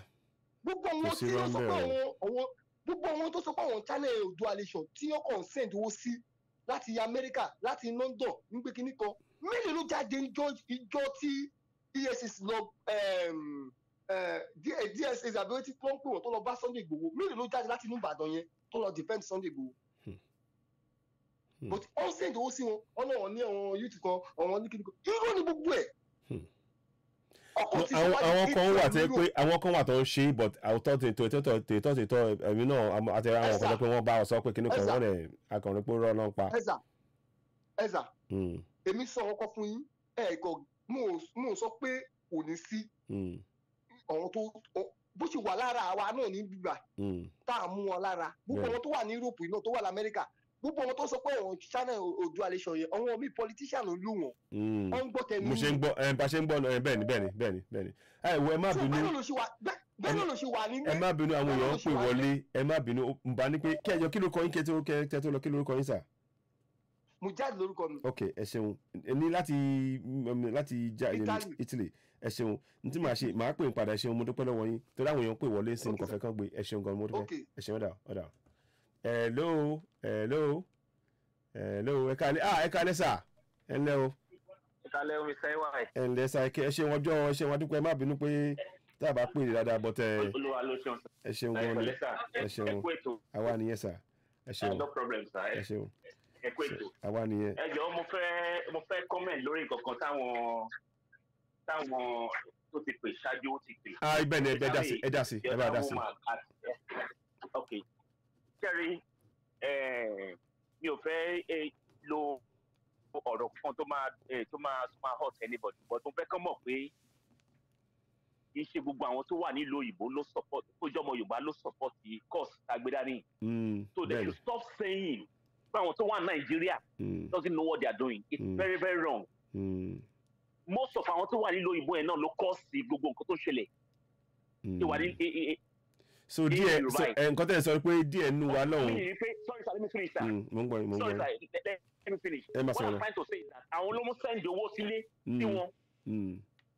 Bẹ́ẹ̀ni. Ló fà á tí wọ́n ṣe rí anything tó dáa nípa tó gbé dání gbé dání. So they should stop condemning pé àwọn tó wà Nàìjíríà. We know what we are fighting here sir. Bẹ́ẹ̀ni, ó yé mi, àgbọ́yé. But they should stop talking like that. They should stop talking like that. Ó yé mi. We have made up for our mind. Then nothing is going to take us back. Kò sá padà sẹ́yìn mọ́. So ẹ ti fọwọ́ sọ̀yà sí i nílé. Yes, we have made up for our mind. Okay. Yes, we have made up for our mind. To get this nation, nothing will stop us back. So they should stop discouraging people with that word. Go to Nigeria. Okay. Mo gbọ́ yín. So Almighty will give it to us. Àmì àṣẹ. But my main point is that they should stop talking like that. Okay. Mo gbọ́ yín. Táwọn family wọn táwọn ará wọn tí wọn bá rí nǹkan tó dáa nínú nǹkan tá a gbé dání, let them forget about them. Okay. Let them forget about them. Location 419 mo wà, in fact federal capital mo wà. As I'm speaking federal capital ibẹ̀ mo ti ṣiṣẹ́ ibẹ̀ mo wà. But we know what we are fighting here. Wow. Mi ò sí ní Southwest o, federal capital mo ti ṣiṣẹ́. And mo dẹ̀ mo yà wá táwọn ṣe pé we are meeting concerning this cause. So they should stop talking like that, please. Okay. It's annoying. Bẹ́ẹ̀ni, àgbọ́yé. It's annoying. Àgbọ́yé. Okay, ẹ kú iṣẹ́ náà mo dẹ̀ yín mo ń gbọ́ra àárín iṣẹ́ wọn ẹ ṣeun mo dúpẹ́ lọ́wọ́ yín but God Almighty will help us. Àmì àṣẹ ẹ ṣeun. So what we just need from them is encouragement. Okay. Anybody like I used to say, is a moving train. At the right time, anybody tó bá support me say he will run and join the train. Bẹ́ẹ̀ni. But ohun táwọn gbé dání o, no going back. No going back ni. God Almighty will continue to help you. Amen. Ẹ ṣeun gan sir. Ẹ ṣeun adúpẹ́. Ó dà ọ̀sán. Thank you. Ó dà. Wow. Ọ̀rọ̀ yẹn ó ká wọn lára gan ni. Ẹ kálẹ́ mo kí yín ẹ kálẹ́ o. Ẹ kálẹ́. Hello. Ẹ kálẹ́ o. À ń gbọ́ yín. Hello. Ẹ wà live o. Ẹ kálẹ́ mà. À ń gbọ́ yín mà. I'm waiting, please. I'm waiting. No, mo wà bí ẹgbọ́n sókè mà. À ń gbọ́ yín. Ẹ kálẹ́ mà. À ń gbọ́ yín sẹ̀. Mo ń gbọ́ yín. Embassy Citizen wà sọ̀rọ̀ báyìí live. Ẹgbọ́n sókè mà. Hello. Ó ti já. Okay, bóyá wọ́n á pè mí padà again. So ẹni tó bá máa pè é lè pè again. Wọ́n dẹ̀ fẹ́ sọ̀rọ̀. Ọ̀rọ̀ tó sọ yé mi tí àwọn bàbá tó ń sọ ń bẹ̀ yẹn. Mo dẹ̀ understand mo. Síbẹ̀ náà sùúrù náà ni gbogbo wa náà máa ní fúnra wa àtàwátàwà lọ́hùn àtàwátàwà lókè òkun àtàwátàwà ńlé láti ran ara lọ́wọ́ náà ni. So ẹlòmíì lè pè wọlé báyìí tẹ́ bá fi pè mú kàn try kí n clear system yọ̀dà pé ó ti ha ẹ lè pè again. So mo kàn fẹ́ try kí n wo tó bá bọ̀ sí ni mo fẹ́ try kí nìkan bóyá ó máa gbé. Okay,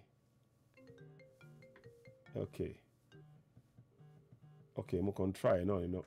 Okay, so you can try number. So mo kàn ń wo tó ń ṣẹlẹ̀ náà ni. So ẹni tó bá fẹ́ pè wọlé lè pè a lè gba 1 or 2 more calls ká tó lọ. So à ń retí call but phone yẹn ń ṣe bákan so mi rẹ̀ fẹ́ change it. So ẹ lè pè wọlé. I don't know if it will let me do it. Okay, yes. Mo ń pè number wọn padà bóyá wọlé. So mo ń try náà, you know. Okay, kò wọlé. Okay. And try number mi. Okay, ó ti clear. So wọ́n pè lẹ́ẹ̀kan.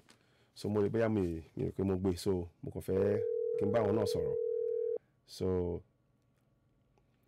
wọ́n ní pé prison àwọn kan ti já wọ́n ti kúrò ní ẹ̀wọ̀n ní Kogi mo ṣe ń gbọ́ o. Hello, ẹ kálẹ́ mẹ́ o. Ẹ kálẹ́ sà. Dáàdì mi ẹ kálẹ́ sà. Ẹ kálẹ́ ẹlẹ́. Báńkì ní láti nàìjíríà ọ̀gá. Mo rí pé ẹ kú ètò àwa ni náà ẹsẹ̀ máa gbọ́wọ́ yín sókè o. Àmì àṣẹ. Inú mi ti ẹ̀ dùn. dáàdi mi Ọlọ́run ti ṣàdúrà fún yín náà. Àmì àṣẹ. Ẹmúnú mi dùn, inú mi yọ sí yín, Ọlọ́run yọ sí yín lágbára Ọlọ́run. Àmì àṣẹ, àmì àṣẹ. Bàbá mi o, mo fẹ́ sọ fún yín wípé iṣẹ́ rí àwa ara wa à ń ṣera wa. Ṣẹ́rí owó VAT tí wọ́n ń pariwo yẹn. Ṣé ìsìn ojú wọn ṣẹ̀ wá ńlá ni? Wọn ò mọ̀ gbà tí gbogbo wọn ti ń gbọ́ owó yẹn ni. Tó ti ń pin mọ́ra wọn lọ́wọ́. Wọ́n pin. Tipẹ́ tó ti ń pin mọ́ra wọn lọ́wọ́. Ó lè gbé ó lè gbà òun lọ̀rọ̀ yẹn. Ìgbà tó bá di pé ẹ dáadé ẹ má bínú àwọn lọ ṣe mistake ẹ mọ mistake tó ṣe àṣọ fún yín sí. Wọ́n jẹ́ kí àwa kan káráyè bọ̀ sí òkè òkun. Kò sí mistake tó láyé yìí. Ojú wa ti wá là. Nítorí sígbà tí mi bá ṣiṣẹ́ tán. Network o. Network. Ó ti ẹ ló ṣe wá mbẹ. Ẹ ti mute ara yín àgbọ̀ yín o, ẹ ti mute ara yín sà. Ẹ ti mo ń gbọ́ yín sè, ẹ mute ara yín tẹ̀tẹ̀, mo ti ń gbọ́ yín sè. Ẹjọ́ tí wọ́n má bínú. Mo nígbà tó yẹ pé àwa ń lẹ òyìnbó yà á ń ṣiṣẹ́ kárakára. Tá a bá ṣiṣẹ́ tán, a fẹ́ lọ ilé ní àbọ̀ sími oko. Ìsinmi oko bẹ́ẹ̀ ilé ní àbọ̀ sími oko bẹ́ẹ̀. So wọ́n ti ń balẹ̀ jẹ́ fún wa. Ìjà yẹn ló ń jẹ́ káwa máa jà. Ṣé gbogbo àwọn tó wà nílé mò ní parọ́ fún yín? Kò sẹ́ni tó máa dìde tó máa jà. Gbogbo àwọn tẹ bá rí tó ń jà nílé lẹ́ni wọ́n ti jáde kúrò nílẹ̀ yẹn wọ́n padà wá síbẹ̀ lórí pé kò lè rí báyìí. Òótọ́ mo sọ fún yín bàbá mi o. Ṣé wàá rí VAT yẹn tó wá ń pin mọ́ra wọn lọ́wọ́ ń sìn? Àwa gangan la ní láti dìde àwọn tó wà ń bẹ̀ yẹn lọ ní láti jà locally. Kò ń ṣe pé kọjá pé wọ́n bá Buhari jà o. Mi ò ní parọ́ fún yín tí n bá sọ̀rọ̀ àwọn èèyàn lè má láìkì nǹkan tí n bá sọ. Buhari ò ṣe nǹkan kan. Àwọn fámìlì tiẹ̀ ló ń tọ́jú. Àwọn fámìlì tiwa dà. Fámìlì tiwa ni Sanwó-Olú. Òun ni gbogbo àwọn tí wọ́n kóra wọn jọ ojú yọbọ. Àwọn fámìlì tiwa nìyẹn. Kí làwọn ṣe fún wa? Àwọn tó yẹ káà dín ṣòkòtò. Dájú ẹ má bínú mò ní parọ́ fún yín. No. Nígbà tẹ̀yìn ṣiṣẹ́ ń bi tẹ́ wa yẹn. Mo lè ní pé owó lé yín o. Gbogbo tẹ bá ti pa lé ní ẹ mú 10% wá fún mi lásán. Nítorí pàjọ́ ọmọ Yorùbá papọ̀. Ẹ ní gbá mi lójú pé ṣé mo fara lé mi. Ojú nìkan kẹ. Nǹkan tá à ń ṣe fúnra wa ni àwa ara wa là ń ṣe fúnra wa ó dìgbà tí èèyàn kan bá dìde. Àwọn tó dẹ̀ máa dìde yẹn wọn mọ dáàdì àwọn nǹkan tí bá ń sọ ó lè má yẹ lómi dẹ̀ lè dàbẹ́ ní kó lágbára díẹ̀. Ṣé rí ọmọ kékeré lásánlásán ó ju ọba lọ o. Ṣùgbọ́n àwọn èèyàn ò mọ̀ nítorí pé ọba ń ṣiṣẹ́ fọ́mọ yẹn ni. Ọ̀pọ̀lọpọ̀ èèyàn ò mọ̀ bẹ́ẹ̀. Ọba abẹ́ ọmọ yẹn ló wà. Bẹ́ẹ̀ lórí ìlú náà the same thing ni ṣùgbọ́n kò yé wọn. Àwọn rò pé àwọn láti lọ máa tọrọ jẹ lọ rárá kò sẹ́ni tó ń tọrọ jẹ o. Bẹ́ẹ̀ni. Dáàdì mo ní parọ́ fún yín mo dúpẹ́ lọ́wọ́ ètò yín o. Mo dúpẹ́ mo gé dànsákì fún yín. Ọlọ́run ọba Elédùmarè ọlọ́jọ́ òní àwọn alálẹ̀ ilẹ̀ Yorùbá wọ́n máa tì yín lẹ́yìn wọ́n máa ràn yín lọ́wọ́ gbogbo gbà ńlá gbára Ọlọ́run. Ẹ ṣé gan o. Inú mi dùn sí yín gan. Inú mi dùn sí yín gan o. Ẹ ṣé gan ni sà. Ẹ ṣeun. Ẹ jọ kí ló kọ́ ilé kan sí sà? Kí ló kọ́? Frank ok mo ti kọ́ lẹ̀ sí. Ẹ ṣeun àti màá ní bá sọ̀rọ̀. Ó dà sà. Lágbára Ọlọ́run sà. Ó dà bye. So ẹ̀yin èèyàn inú mi dẹ̀ dùn mo ṣe ráì pé wọlé Mike ẹ jẹ́ kí n tún gbé call mi ká tó so àtúngbà aláyè díẹ̀ torí mo fẹ́ ká gbogbo wa sọ̀rọ̀ but lọ́la yẹn o nínú àsìn yẹn òun ló wà lókè mẹ́ ẹ jẹ́ ká gbìyànjú ká wà lórí ẹ̀ so màá tún wá náà wá létí hello ẹ kálẹ́ mbẹ́ o ẹ kálẹ́ mo rí pé ìpínlẹ̀ kan àwa nìyẹn ẹjọ́ kí ló kọ yín. bẹ́ẹ̀ni Adépọ̀jù Adéníyì. ok sir ẹ̀yin ẹ̀ à ń gbọ́ yín. Ìkẹjà ni mo ti ń pè. ok sir wow. mo ń gbọ́ à ń bẹ́tò yẹn bọ̀. ṣe rí mo kàn ní kí n sọ one or two things lórí nǹkan táwọn tó ti pè tẹ́lẹ̀ sọ. ẹ má jẹ́ ká wo pé bóyá ó dìgbà tí gbogbo pé àwọn kan ò fọwọ́ sí àwọn kan fọwọ́ sí ẹnu gbogbo àwa tá a wà nílé ní Nàìjíríà ti sú kò sí ìlú tí gbogbo ẹnu ti ń kò ẹnu gbogbo wa ò lè kò sọ́gun lọ́nà kan náà pátápátá irọ́ kò ẹnu tá a bá ń dúró dìgbà tó jẹ́ pé gbogbo wa lẹ́nu máa kò tán àní nǹkan ṣe nìyẹn o. bẹ́ẹ̀ni irọ́ àdúró kò sáà. àní nǹkan ṣe nìyẹn ẹnu gbogbo wa ò lè kò tán bẹ́ẹ̀ nǹkan táwọn ń ṣe ni ká máa ṣe gẹ́gẹ́ bí brọ́dà wa tó sọ̀rọ̀ lẹ́ẹ̀kan yẹn it's a moving train. tábà ṣe ń lọ nígbà tó bá yá kálukú á máa bọ́ sọ́kọ̀ wọ́n á máa bọ́ sọ́kọ̀ ojú wọn gan náà ti ń já ń sìn ká má parọ́ tanra wa jẹ they are jittery the juntas in Abuja they are jittery ẹ ti ń gbọ́ pé ìlú ti ń yí orin ti ń change ń sìn so nǹkan tá à ń ṣe òní ká máa ṣe Ọlọ́run á fún wa ṣe Ọlọ́run á wà pẹ̀lú yín kò ní rẹ̀ wá bẹ́ẹ̀ sì ni kò ní sú wa adélẹ̀ lérí náà á ṣe ìdùmarè ẹ ṣeun àṣẹ wà ẹ ṣeun ó dà sá ọmọ bíbí Èkìtì ni mí o. ok sá ẹ ṣeun akínyín ẹ ṣeun sá ó dà bọ̀ àti màá rí bá sọ̀rọ̀ ok ẹ wo irú nǹkan báyìí ó múnú mi dùn ó jẹ́ kí o rí pé ẹ jẹ́ ká rí pé ń sìn pé bó ṣe ń ṣe kó dìgbà tí gbogbo lè sọ̀rọ̀ sójú kan náà lẹ́ẹ̀kan rẹ̀ àwa tá ti múra yìí ẹ jẹ́ ká tẹ̀síwájú bọ́yìn sọ yẹn ẹ̀yin tẹ́ sọ pé bóyá ó ti lò ṣé kíní yẹn tó ti ṣe ń bọ̀ wá dáadáa ń sìn torí àwọn kan sọ pé ó lò so bọ̀tà ń gbìyànjú láti túnṣe so a ti rí i pé bóyá àwọn kankan lò ẹ jẹ́ ká mọ̀ tó bá tẹ máa ń gbọ́ wá dáadáa ẹ ṣeun ẹ jẹ́ ká tún gbé àwọn ok wọ́n ti pè wọlé ok ẹ jẹ́ sáré gbé kọ́ ẹ̀. hello ok màá tún pè ó tún jẹ́ àníṣá ẹ ló ẹ pè padà again ẹ má bínú ẹ pè mọ́tò àti gbèsè rẹ̀ jà ẹ jẹ́ kí n wò ná ṣẹ́wọ̀n nìyẹn ok yá ẹ ló ẹ kálẹ̀ o hello. hello ẹ kálẹ̀ ẹ kú ètò. àwa nìyẹn sà àwa nìyẹn sà. ẹ jọ̀ọ́ mo fẹ́ dá sí tó ní. ẹ bá a dá sí ẹjọ́ kí ló kọ́ yín sà. Ọlákúnlé ló ń sọ̀rọ̀. Ọlákúnlé ok sà ẹ bá a dá sí ẹ má jẹ́ kí adúlójú ní ọ̀rọ̀ VAT yẹn. bẹ́ẹ̀ni. ìkọ́ tá a bá wò ó. bẹ́ẹ̀ni. Lagos state àtòkùn state nìkan ló lè survive. àwọn náà ni. ṣẹ́ni tó fi lè dùn mọ́ wa nú ni pé sódùdúrà ni ìṣàn bá dá dúró. bẹ́ẹ̀ni. ṣe understand. bẹ́ẹ̀ni. tó jẹ́ pé costly wet yẹn. bẹ́ẹ̀ni. ká ní irú Oǹdó náà ń sìn kan ṣírú seaport tó wà ń bẹ̀. bẹ́ẹ̀ni. ṣe understand. kò ní jẹ́ pé Lagos state. lẹ́sìn kan ní máa gbé gbogbo kiri yẹn. wọ́n mọ̀ ṣe bẹ́ẹ̀ ni kó jẹ́ pé ọ̀nà kó wà ó gún lọ́wọ́ ń sìn. bẹ́ẹ̀ni. wọn ò fẹ́ jẹ́ kí wet yẹn kó circulate. bẹ́ẹ̀ni. so kó wà lójú kan so wọ́n á lè ráyè máa fún ẹ mọ̀ pé tó bá jẹ́ pé irú Rivers State ń sìn tó bá jẹ́ pé ọ̀rọ̀ tó affect ìdìbò South West ni àbí ọ̀dìwó certain state. bẹ́ẹ̀ni. ìjà ẹ̀ máa dùn jà. bẹ́ẹ̀ni bẹ́ẹ̀ni. bọ̀ ṣe rí pé àwọn state yòókù sí wọ́n dákẹ́ wọn sọ̀rọ̀. bẹ́ẹ̀ni. torí kò lè favour wọn so kí state méjì máa bá federal government jà báwo la gbára federal government ò yé ní káwọn. so wọ́n mọ̀ ṣe bẹ́ẹ̀ ni. ok. wọ́n mọ̀ ṣe bẹ́ẹ̀. ok. wọ́n mọ̀ ṣe bẹ́ẹ̀. because tó bá ní kó filẹ̀ ok Ọ̀ṣun state ò lè survive. bẹ́ẹ̀ni. state ò lè survive.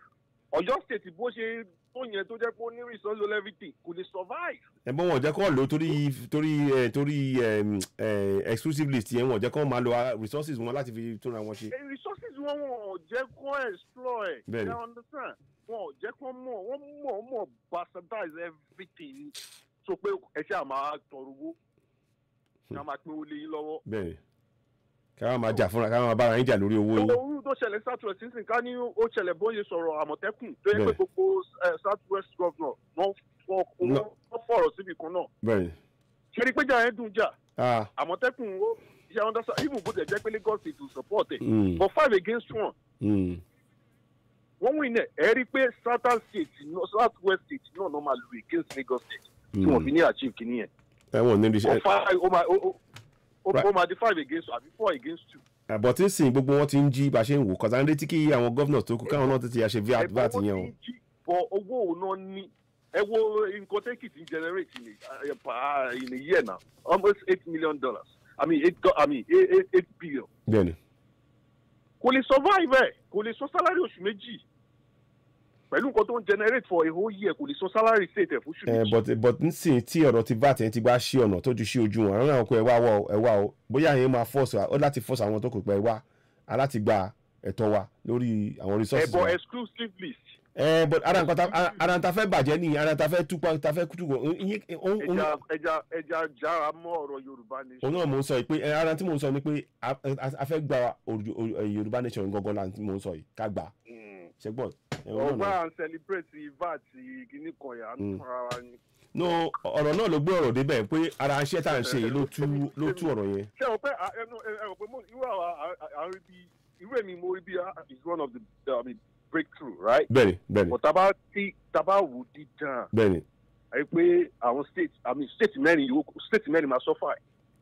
but àmọ́ ara nǹkan tó yẹ ká máa ṣe náà ni pé tẹ̀bá wa ṣe bí ara Yorùbá so tá a bá ti dá dúró báyìí gbogbo yẹn à lè yanjú gbogbo yẹn ẹ mọ̀ so. òun náà níṣẹ́ mọ́ tí Lagos ṣe sáré ṣe ń sìn torí kó favour wọn ni ṣe nǹkan tó ń ṣe yẹn ó dà bẹ́ẹ̀ kò favour wọn ọmọ against ẹ. wọ́n tètè kọ́ tètè àṣe o káwọn state tó kù ọ̀dà pé state Ogun state náà láti ṣe bá ṣe ń wò because.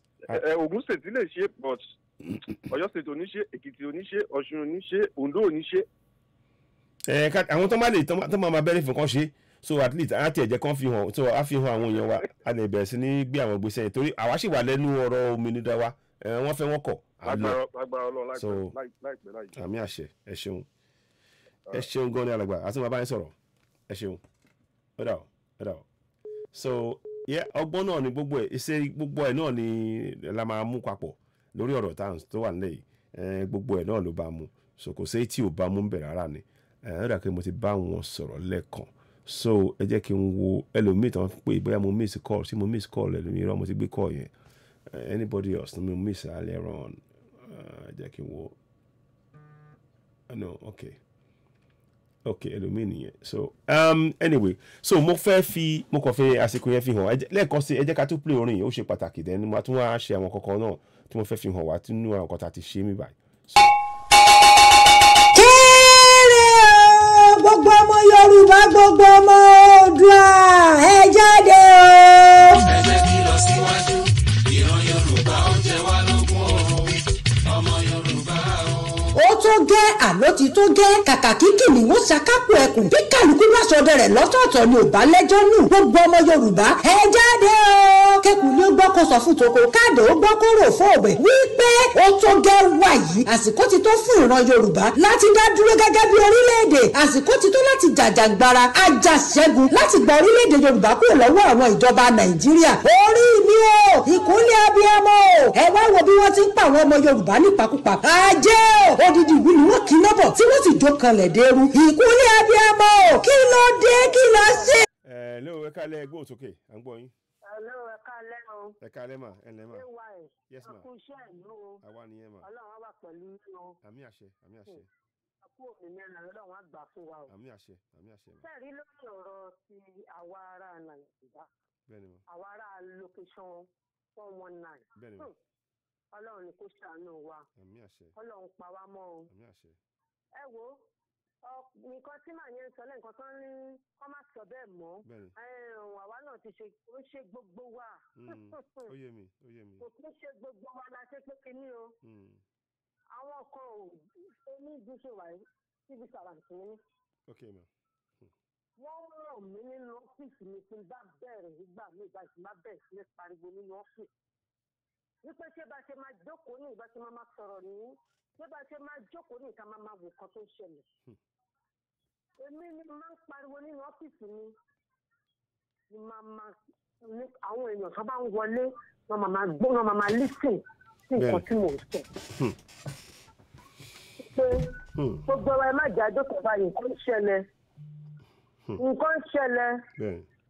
bí nǹkan ṣe ń lọ sí òdà wọ́n ti wọlé sí wa lára tó wọ́n ti ráǹdì wa ọ̀pù.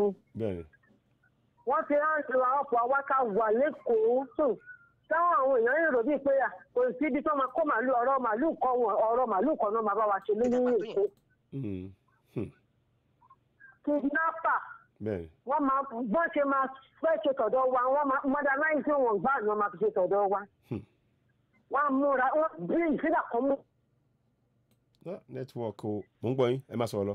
ó lè ní tó bá ṣe máa ṣe tọ̀dọ̀ wa yẹn wọ́n á sọ pé àwa tá à ń dáìbù lójú títì wọ́n ní àwọn fẹ́ chẹ́ẹ̀kì mọ́tò wa wọ́n lè ní kinní kan ṣe ọ̀mùjẹ́ wọn kó sínú mọ́tò wọ́n á gbé ọ̀tá olúwẹ̀ lọ. ó lè pé àwọn ọmọ tó ń lọ lójú títì àwọn ọkùnrin àwọn ọmọ báyìí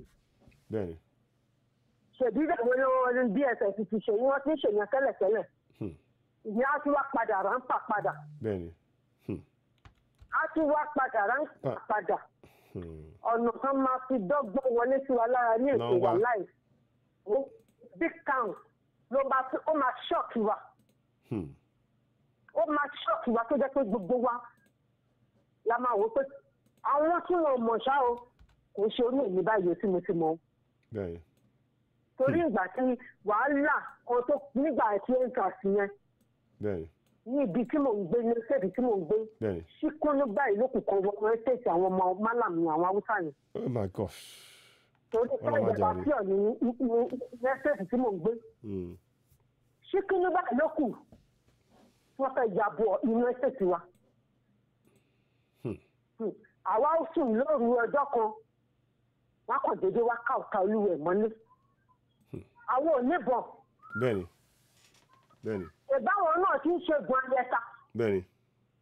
àwọn kan ní wọ́n ti rí lórí social media èdè tí ìbá pàdé. wọ́n lé èèyàn kan ó gbé K-47 ó yin rẹ̀ gbà wù. ó fi yé wa pé àwọn ti mọ̀ pé nǹkan kẹ́yìn náà máa lè géètì àwọn nìyẹn. àwa gan láti lo nǹkan táwọn náà gbé wá ní. àdúgbò náà ṣàánú wa o. àmì àṣẹ àmì àṣẹ àmì àṣẹ. àdúgbò náà ṣàánú wa o. àmì àṣẹ. ọ̀rọ̀ tẹ́ ń sọ yìí mo mọ̀ pé ẹ lè sọ ju nǹkan tó. ń pariwo fún ẹbí ọ̀rẹ́ ará lèmi pariwo fún. mo pariwo nínú ọ́fíìsì mi aláùsá ni mo ti ń ṣiṣẹ́. mo pariwo kankan o. èmi sọ yìí tèmi lè ṣe. ká ní àyè wà fún mi tèmi náà máa fi ṣì gbé agídétọ̀ mi wà láàyè yẹ kí n dì í. ṣùgbọ́n irú bí èèyàn kọ́kọ́ mi jẹ́ nǹkan tí òkè lè jẹ́ kémi náà bọ̀ tèmi náà mò ń gbìyànjú ẹ̀ mi ṣe níwọ̀n bá bí kágbára mi dé mò ń ṣe. bẹ́ẹ̀ni ẹ ṣeun àgbọ́yé. mo jẹ̀ tí máa ń tà ìfipẹ́ pé kí n pè wọlé sọ́dọ̀ tẹ́lí kí n pè wọlé sọ́dọ̀ dára kí n pè wọlé sọ́dọ̀ ẹ̀yin náà mi kì í bẹ́ẹ̀ sí yín ni mo dúpẹ́ lálẹ́ ìpè mo bẹ́ẹ̀ sí yín I'm very grateful. Ọlọ́run á wà pẹ̀lú wa o. àmì àṣẹ àmì àṣẹ. Ọlọ́run á wà pẹ̀lú Ọlọ́run á bá wa ṣe o. àmì àṣẹ. ẹ jẹ́ sọ pé àwọn tó máa lọ sí kinní yẹn ní ọ̀la. bẹ́ẹ̀ni. wọ́n wà vigilant. network kan wà vigilant network máa tracking pé wọ́n padà kan wà vigilant ẹ jẹ́ kí n wọ́n fẹ́ sọ nǹkan tó ṣe pàtàkì bẹ́ẹ̀ yẹn mú bọ̀ o nǹkan tó wọ́n fẹ́ sọ nǹkan tó ṣe pàtàkì gan-an ni sọ ẹ jẹ́ kí n tracking gbé wọn padà kọ̀sọ̀rọ̀ tó sọ́ọ̀sìn ṣé mo kọ́ lẹ̀ 536 mo kọ́ sílẹ̀ ṣé mo kọ́ ok wọ́n pè direct ni so but wọ́n pè direct ní kíní ni wọ́n máa pè again wọ́n pè direct ni so but nǹkan tó ń sọ ó yé mi mo ti ní mo ti kọ nọ́mbà yẹn lẹ̀ so ẹ ṣeun gan ni now ẹ jẹ́ ká sáré gbọ́ ilé ìdí ẹ̀ ká tún wá play àwọn kankan náà. ẹ̀ka aláṣẹ tí wọ́n fi ẹ̀tọ́ wádùn wá gan kí ni tó ṣẹlẹ̀ gangan eléyìí gangan ni a fi sọ yìí pé ó tó gẹ́ ẹ wá gbọ́ gbogbo ẹ̀yin èèyàn mi n ò lè wá kú kí lóye ilé bàbá rẹ̀ jẹ o ẹ má ṣe dágunlá àti àṣà kí ló kàn mí lórí ọ̀rọ̀ tó wà nílẹ̀ yìí gbogbo wa lọ̀rọ̀ yìí kàn ìgbẹ́kẹ̀ ní fọwọ́ tilé ìgbà aláàmù ní fọwọ́ tó gírí ìdí nìyí táwọn ẹgbẹ́ àjàjàgbara fún ọmọ Yorùbá káàkiri orílẹ̀-èdè àgbáńláyé ẹ̀ka tìlú Amẹ́ríkà àti agbègbè rẹ̀ lábẹ́ àkóso àti olùdarí emeritus professor Banji Akintoye leader of Yorùbá land and Ìlànà ọmọ Oòduà worldwide àti àwọn ìsọ̀ǹgbè rẹ̀ ṣe àgbékalẹ̀ ìwọ́de ńlá ọlọ́jọ́ méjì gbáǹkọ́gbì 2 days Yorùbá nation diaspora mega rally eléyìí tí ó wáyé ní ọjọ́ 14 àti ọjọ́ 15 oṣù kẹsàn-án ní ọdún tá a wà yìí 14 to 15 September 2021 èyí tí ó mọ wáyé ní United Nations building ní 809 United Nations Plaza C22 York New York 10017 3503 United States ẹ wá gbọ́ o ẹ yẹ kí fapá kan fò o gbogbo ẹlẹ́gbẹ́jẹgbẹ́ àti ẹnìkọ̀ọ̀kan tó ń jà fún àti dádúró ọmọ Yorùbá gẹ́gẹ́ bí orílẹ̀-èdè láretí níbi ìwọ́de wọ́ọ́rọ́wọ́ yìí tẹ́ bá ń bọ̀ aṣọ dúdú black t-shirt òní kí gbogbo wọn wọ̀ láti lè ṣèdárò àwọn ọmọ ojúlówó Yorùbá àtàtà táwọn Fúlàní ti ṣekú òjijì pa ó mà ṣe o àti láti fẹ̀wọ́nú wa hàn wípé ó tó gẹ́ aláǹlọ ni Yorùbá nation ó di dandan aago 9 àárọ̀ ni ètò yóò ti bẹ̀rẹ̀ títí di ìrọ̀lẹ́ kẹlẹ́lẹ́.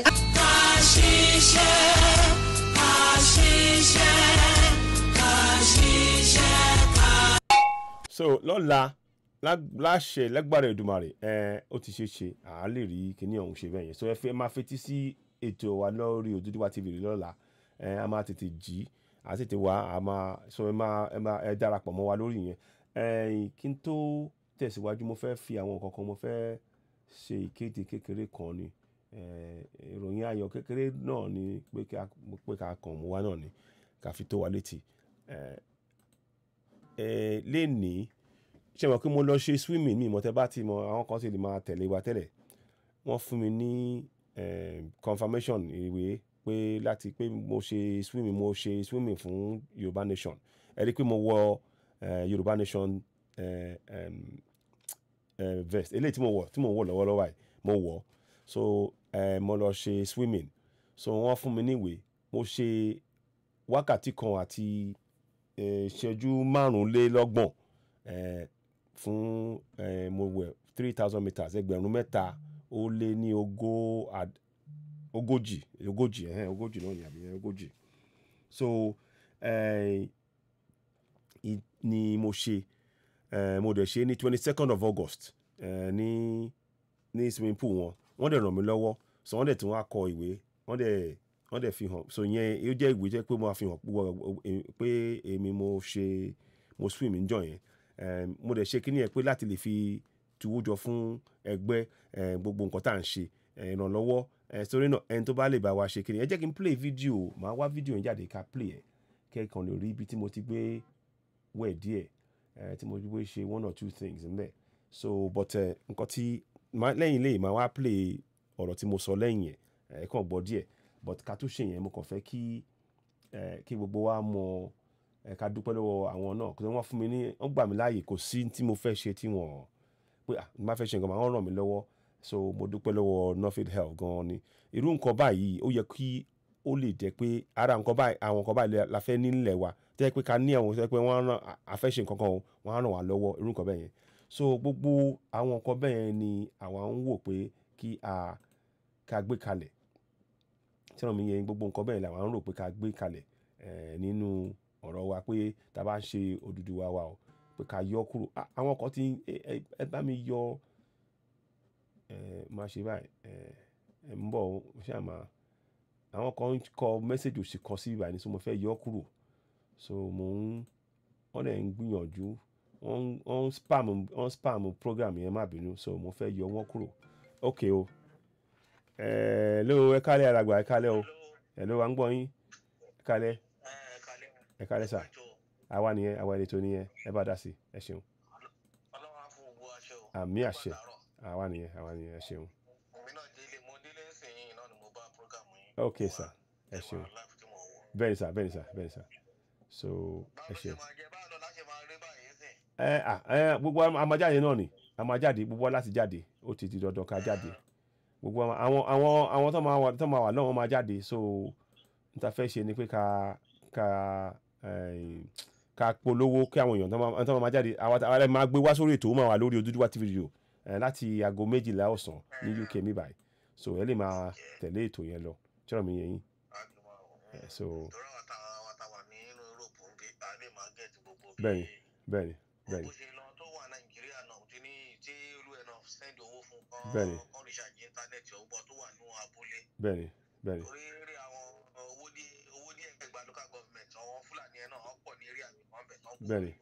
bẹ́ẹ̀ni so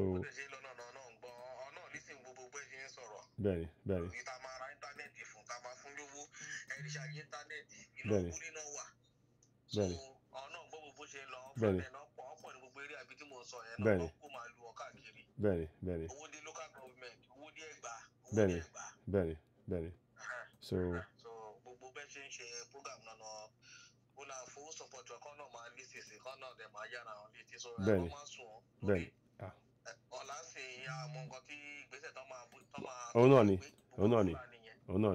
bẹ́ẹ̀ akọ́ máa sùn rárá bẹ́ẹ̀ ni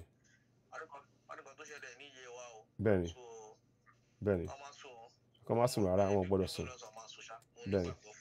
bẹ́ẹ̀ ni so ẹ ṣeun mo dúpẹ́ ẹ ṣeun ẹ kẹ́ tó lọ ẹjọ́ ok a tún máa bá yín sọ̀rọ̀ ẹ ṣeun mo ti rí ẹ ṣeun gan ni sà. no mo ti mọ ẹ̀yin ní alàgbà Táíwò àbí. bẹ́ẹ̀ni ok ẹ ṣeun gan ni sà mo dúpẹ́ lọ́wọ́ yín ẹ ṣeun àti máa bá yín sọ ẹ ṣeun ọ̀dà ọ̀sà ọ̀dà ẹ ṣeun. So ẹ̀yin èèyàn so nǹkan tí mo fẹ́ ṣe a ní cash a ní ẹ jẹ́ kí n sáré fi 1 or 2 things mo fẹ́ fi hàn wá lórí nǹkan tá a ṣe ń bẹ̀ yẹn ń gbà yẹn so kí a kàn fi rán wa létí so mo lọ ṣe swimming yẹn mo fẹ́ wo mo kàn máa ṣe ìbẹ̀rẹ̀ má dẹ̀ ṣe ìparí òun dáná ìbẹ̀rẹ̀ kí nìyẹn rè so mo kàn fẹ́ fi hàn wá. I'm going to swim 3,000 meters in the pool. It's been cooled off. I think I want to thank so nǹkan tí mo ṣe nìyẹn 152 laps so wọ́n dẹ̀ fún mi ní confirmation ilé mi. And when you seize up, that means that you cannot really perform. So I do all my stretches. So mo kàn máa forward èmi kàn fẹ́ kẹ́ play ni so. So right. Do you want to count down? Yeah, I will do. Now I'm going to put the time on. So I'll count down in a minute. Okay. Oh, come on. You can pause it down. So in case you get that. So, yeah. So now. Okay. So now we're going to go for the swim down. I hope I've got everything. I hope it's. So mo kàn máa play ẹ̀ díẹ̀ ni so nǹkan tí mo ṣe ní 22nd of August nìyẹn. So count it down. Okay, so now, and here goes. So guys, I see you guys at the end. 3,000 meters. Here we go. You can do it. So nǹkan tí mo ṣe nìyẹn mo ṣe 152 laps. Ọgọ́rùn-ún lé ní ó ti wá díẹ̀ sí 50 báwo ni 50 ogójì àádọ́ta ṣé 50 làádọ́ta mi mọ̀ ayé mi mama no 80 nìyẹn anyway máa check it so 152 laps ni mo ṣe so òun lè rí báyìí so mo kàn máa ṣe end ẹ jẹ́ kí n padà sí now mo fẹ́ dé ìparí ẹ̀ n kò fẹ́ fi parí ẹ̀ so mo kàn fẹ́ fi hàn wá ní màá wá play latest one yẹn then tó bá ṣe dé àlè wá máa tẹ̀síwájú so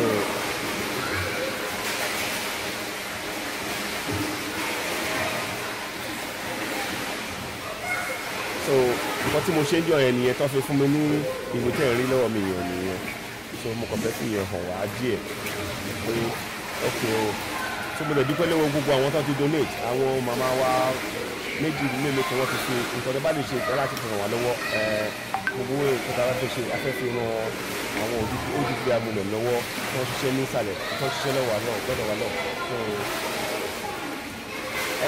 méjì lé ní àádọ́jọ ẹjẹ tí ó wọ́n ní ẹtì lé àádọ́jọ So it's 152. That's it. Congratulations. Fantastic job. Well done. Thank you. How are you feeling? Shattered. So I had a cramp at the last one now. Yeah. 152. So really, really good. 3,000 meters plus. That's fantastic. Thank you. Great job. Thank well you. done. Anything to say to the cameras?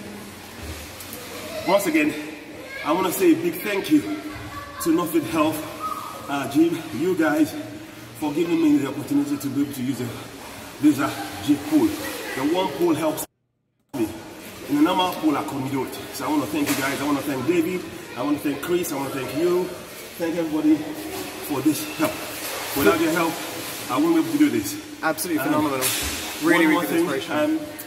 Look, impossible is nothing. I've got a disabled sibling, and I'm not going to let that stop me. My passion is for my nation, Yoruba nation. We are not going to be slaves in our land anymore.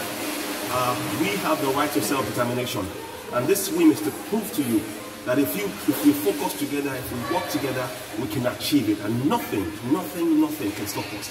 And we need to push on. I want us all to continue to raise the level of awareness that we need to achieve this goal. Collective effort, the resources in our land is more than enough. With the right governance, the right people in place, the right referendum and the right constitution passed into law by referendum, we can achieve that. there is nothing that can stop it. I want you all to believe in Yoruba Nation from here. From today on, you believe in Yoruba Nation. It is here to stay. And before I go, if I may be allowed, can I just sing the national anthem that we have? I'm going to sing it right now in the water. So I was singing there. That was at the end.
Beautiful.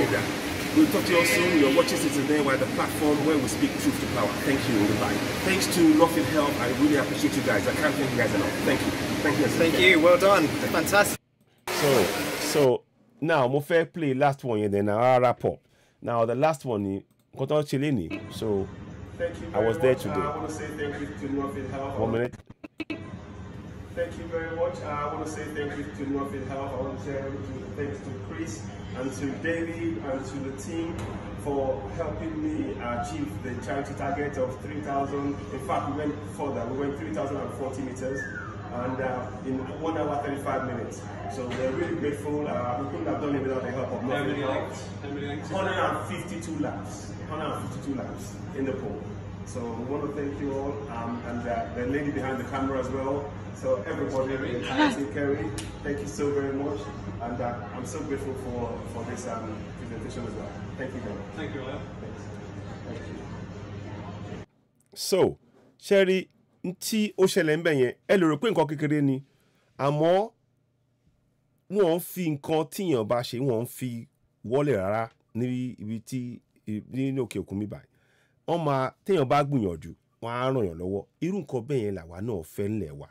Ìdí tí mo ṣe fi hàn nìyẹn pé ẹ mọ̀ àwọn èèyàn wa ẹ jẹ́ kí ni a lè ṣe ní kọ̀ọ̀kan wa láti lè gbé ilẹ̀ Yorùbá ká gbé òmìnira ká lọ sí ká délẹ̀ lérí tí a ní lọ́kàn wa kí la lè ṣe lápapọ̀ wa ẹ jẹ́ kí gbogbo wa rò ẹni tẹ́ bá lè ṣe àti ní àwọn account number tó wà lórí ibẹ̀ yẹn tẹ́ bá lè ṣe láti fi ràn wá lọ́wọ́ inú wa dùn láti ṣe a dúpẹ́ lọ́wọ́ gbogbo àwọn tó ti fi àwọn kankan ránṣẹ́ nínú lórí achievement àṣẹ lórí ilé 3,000 meters yẹn ó já sí 152 3,040 meters ó já sí 152 laps nínú pool in a 20-meter pool so ẹ ṣeun gan ni ẹ ṣeun lọ́pọ̀lọpọ̀ a dúpẹ́ lọ́wọ́ gbogbo yín ẹ kú àdúró tì kò ní síwá kò ní rẹwà lọ́la dédé aago 12 a máa wá sórí ètò ẹ máa retí wa àwa àgbé ètò yẹn kalẹ̀ ninas gẹ́gẹ́ bá ṣe sọ ẹ má gbàgbé ó ṣe pàtàkì ninas yẹn ṣe pàtàkì ẹ jẹ́ kí n gbé síta lẹ́ẹ̀kan sí kẹ́lẹ́ rí so ibẹ̀ yẹn la máa wá lọ́la so a máa débẹ̀ ní ọ̀la láṣẹ ìdùnnú láṣẹ ṣe fún wa so a máa débẹ̀ ẹ jẹ́ kí n ṣe báyìí mo fẹ́ kó wà láàrin so ẹ lè rí òun ni so yeah ninas so a débẹ̀ ní a máa gbé ètò yẹn wáyé lọ́la ní dédé aago 12 ọ̀sán ọ̀la ní aago ilẹ̀ Yorùbá a máa bẹ̀rẹ̀ ètò yẹn so adé tẹ̀síwájú pẹ̀lú ẹ̀ tó à níbi jù báyìí lọ ẹ ṣeun gan ni lọ́pọ̀lọpọ̀ a dúpẹ́ lọ́wọ́ gbogbo àwọn ẹ̀yin tẹ́ pè wọlé ìlọsíwájú wà ní ọ̀rọ̀ wa ó dé abọ́yọ̀ ṣe VAT o àmọ́ ibi táwa ń lọ ní ọ̀rọ̀ òmìnira a máa tẹ̀síwájú àdédébẹ̀ láṣẹ Èdùmàrè lẹ́ẹ̀kan sí mo kí gbogbo wa o mo kí gbogbo wa lápapọ̀ lágbára Ọlọ́run a ṣe ṣe fún wa òmìnira tẹ gbogbo wa lọ́wọ́ kò ní sí wa kò ní rẹ̀ wá ká tó máa lọ ẹ jẹ́ kí a kọ orin ìbílẹ̀ okay ẹ má bínú ká tó lọ ẹ jọ̀ọ́ ẹ má gbàgbé ẹ bá wa subscribe lórí ọmọ alànà ọmọ ọba alànà ẹ subscribe sórí Lady Best Akéde Yorùbá ẹ subscribe sórí Citizen AY ẹ subscribe sórí Ọmọborí Owó àti Odùduwà TV radio ẹ jẹ́ kí ká ṣe bẹ́ẹ̀ ká tó lọ màá tó fi ń bọ̀ ẹ má bínú.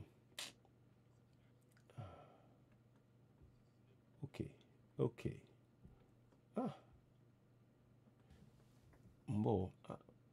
Okay, that's why tí mi ṣe rẹ má bínú. That's why tí mo ṣe ń ó ti yé mi sìn mo ń wo bòmí ni. So kò tètè yé mi. So ẹ jọ̀ọ́ ẹ bá wa subscribe sórí Odùduwà TV radio. Ẹ ṣeun inú wa dùn gan lọ́pọ̀lọpọ̀ tẹ́ bá lè bá wa ṣe bẹ́ẹ̀ kẹ́dẹ̀ ẹ pè fún àwọn èèyàn. Ẹ sọ fún wọn pa ètò ọ̀la tó ń máa wáyé lọ́la. Ẹ ṣeun ẹ bá wa sọ fún wọn. Ẹ jẹ́ kí n tún fi yẹn náà sí ibi àkẹlẹ̀ mọ́ ká lè rántí mo ń bọ̀ so ètò yẹn tó máa wáyé lọ́la nìyẹn so ní rí jù báyìí lọ ẹ ṣeun adúpẹ́ lọ́wọ́ yín ẹ kú àdúró tí kò ní sí wa kò ní rẹ̀ wá láṣẹ Èdùmàrè ó ti ṣe é ṣe òmìnira tẹ̀ wá lọ́wọ́ lápapọ̀ ẹ ṣeun adúpẹ́ ẹ jẹ́ kí a wá ṣe báyìí ẹ jẹ́ ká ṣe báyìí okay.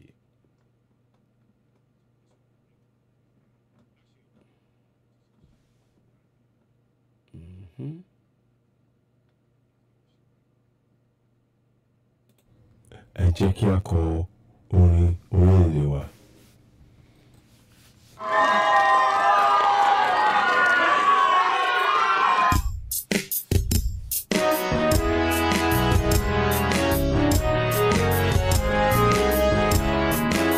Ẹ bá gbérin. Iṣẹ́ wa fúnlẹ̀ wa. Orílẹ̀-èdè wa kágbéga kágbéga kágbéga fáyé rí ìgbàgbọ́ wa ní pé bá ti bẹ̀rù làbọ̀ mọ́ ká ṣiṣẹ́ ká ṣiṣẹ́ ká ṣiṣẹ́ ká jọlá ìṣọ̀kan àtòmìnira ní ẹ jẹ́ ká máa lépa tẹ̀síwájú fọ́pọ̀ ire àtòhun tó dára ọmọ Oòduà dìde bọ́ sípò ẹ̀tọ́ rẹ ìwọ ni ìmọ́lẹ̀ ògo adúláwọ̀. tó ẹ ṣeun gan ni adúpẹ́ lọ́wọ́ yín adúpẹ́ gidi gan ni adúpẹ́ lọ́wọ́ yín àtúmọ̀ àríyìn bá sọ̀rọ̀ ìdìbà kan náà kò ní sí wa kò ní rẹ̀ wá láṣẹ Èdùmàrè àdélẹ̀ rèé lápapọ̀ gbogbo àwọn ọmọ Yorùbá ìyà yìí ti tó adẹ̀ láti gbára wa kúrò nínú ìgbèkùn àti ìlú amúnisìn tí wọ́n kó wa sí ó lè ti ṣe fún àárí ṣe lágbára Èdùmàrè ṣeun ó dìgbà kan náà ẹ jẹ́ kí n wá ṣe báyìí ok ẹ ṣeun ó dàbọ̀ ó dàbọ̀ ó dàbọ̀.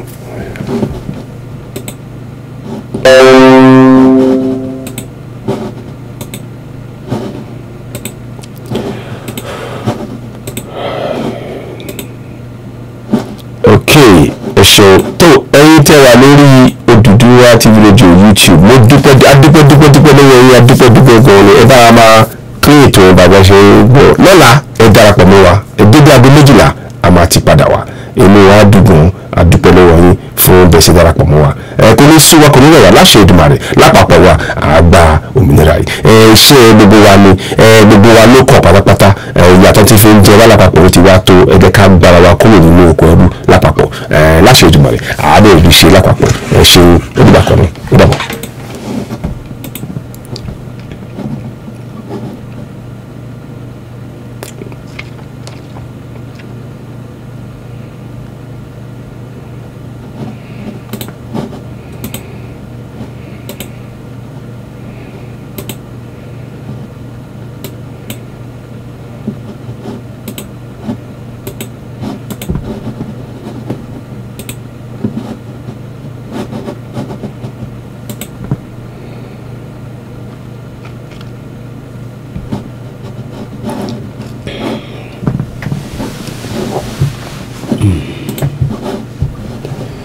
go and see what they've done. Me tell numbers. I hope the numbers are good. I hope so. Because I haven't looked at it. I ain't looked at it. Let's go look here. I don't want to change that. I'm tired. I'm tired,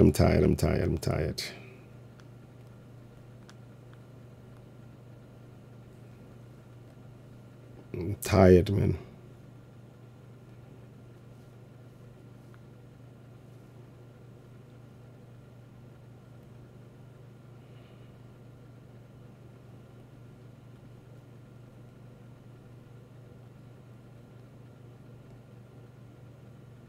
No wonder.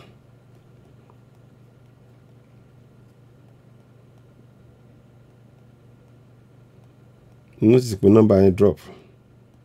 Me tell you more.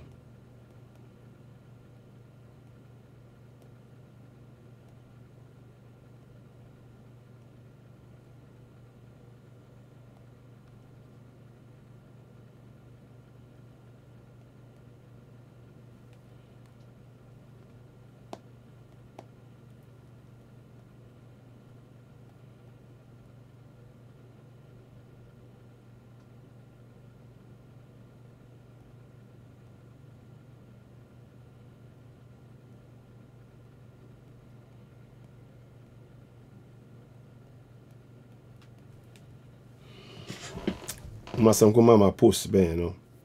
You have to be careful. You're trying to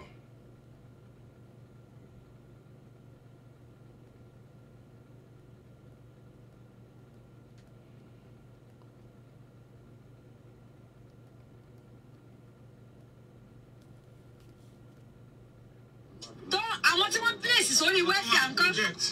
I want to get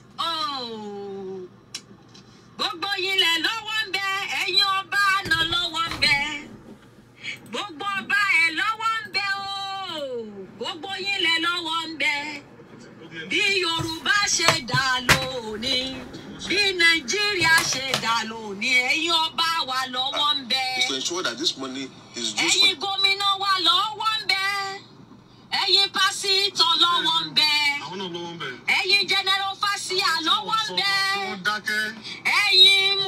ẹ̀yin afa ìmáàmù lọ́wọ́ ń bẹ o gbogbo ẹ̀yin tẹ́ dákẹ́ bí Nàìjíríà ṣe dà lónìí gbogbo wa là lọ́wọ́ ń bẹ. tó bá wo Bible dáadáa there's the common theme tó wà ní Bible òun náà ni equity justice and fairness. Justice and fairness.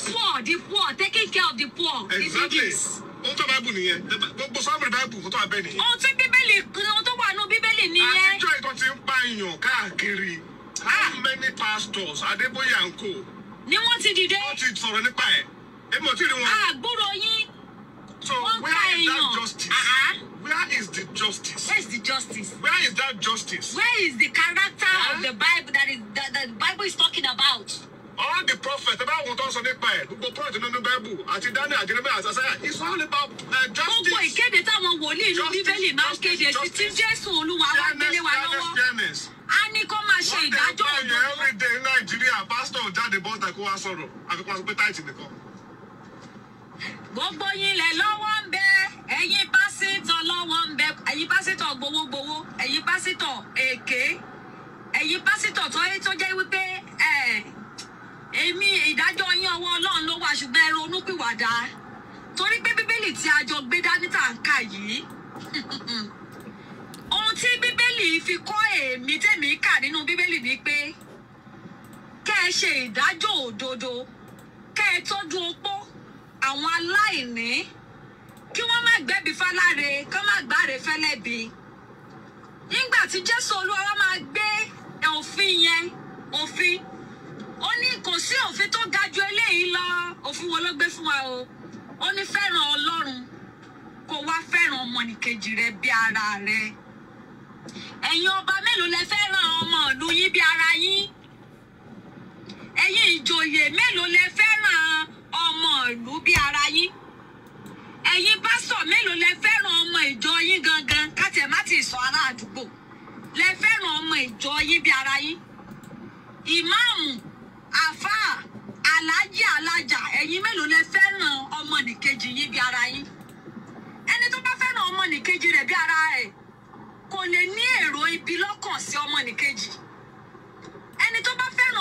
kejì sí ara ẹ̀ ó máa wá ìtẹ̀síwájú àti ìṣedéédé ọmọnìkejì ni. Ká má tẹ̀ wá sọ wípé ọ̀rọ̀ tẹ́ wà ńlẹ̀ yìí bí ebi ṣe ń pa àwọn ènìyàn wa nílé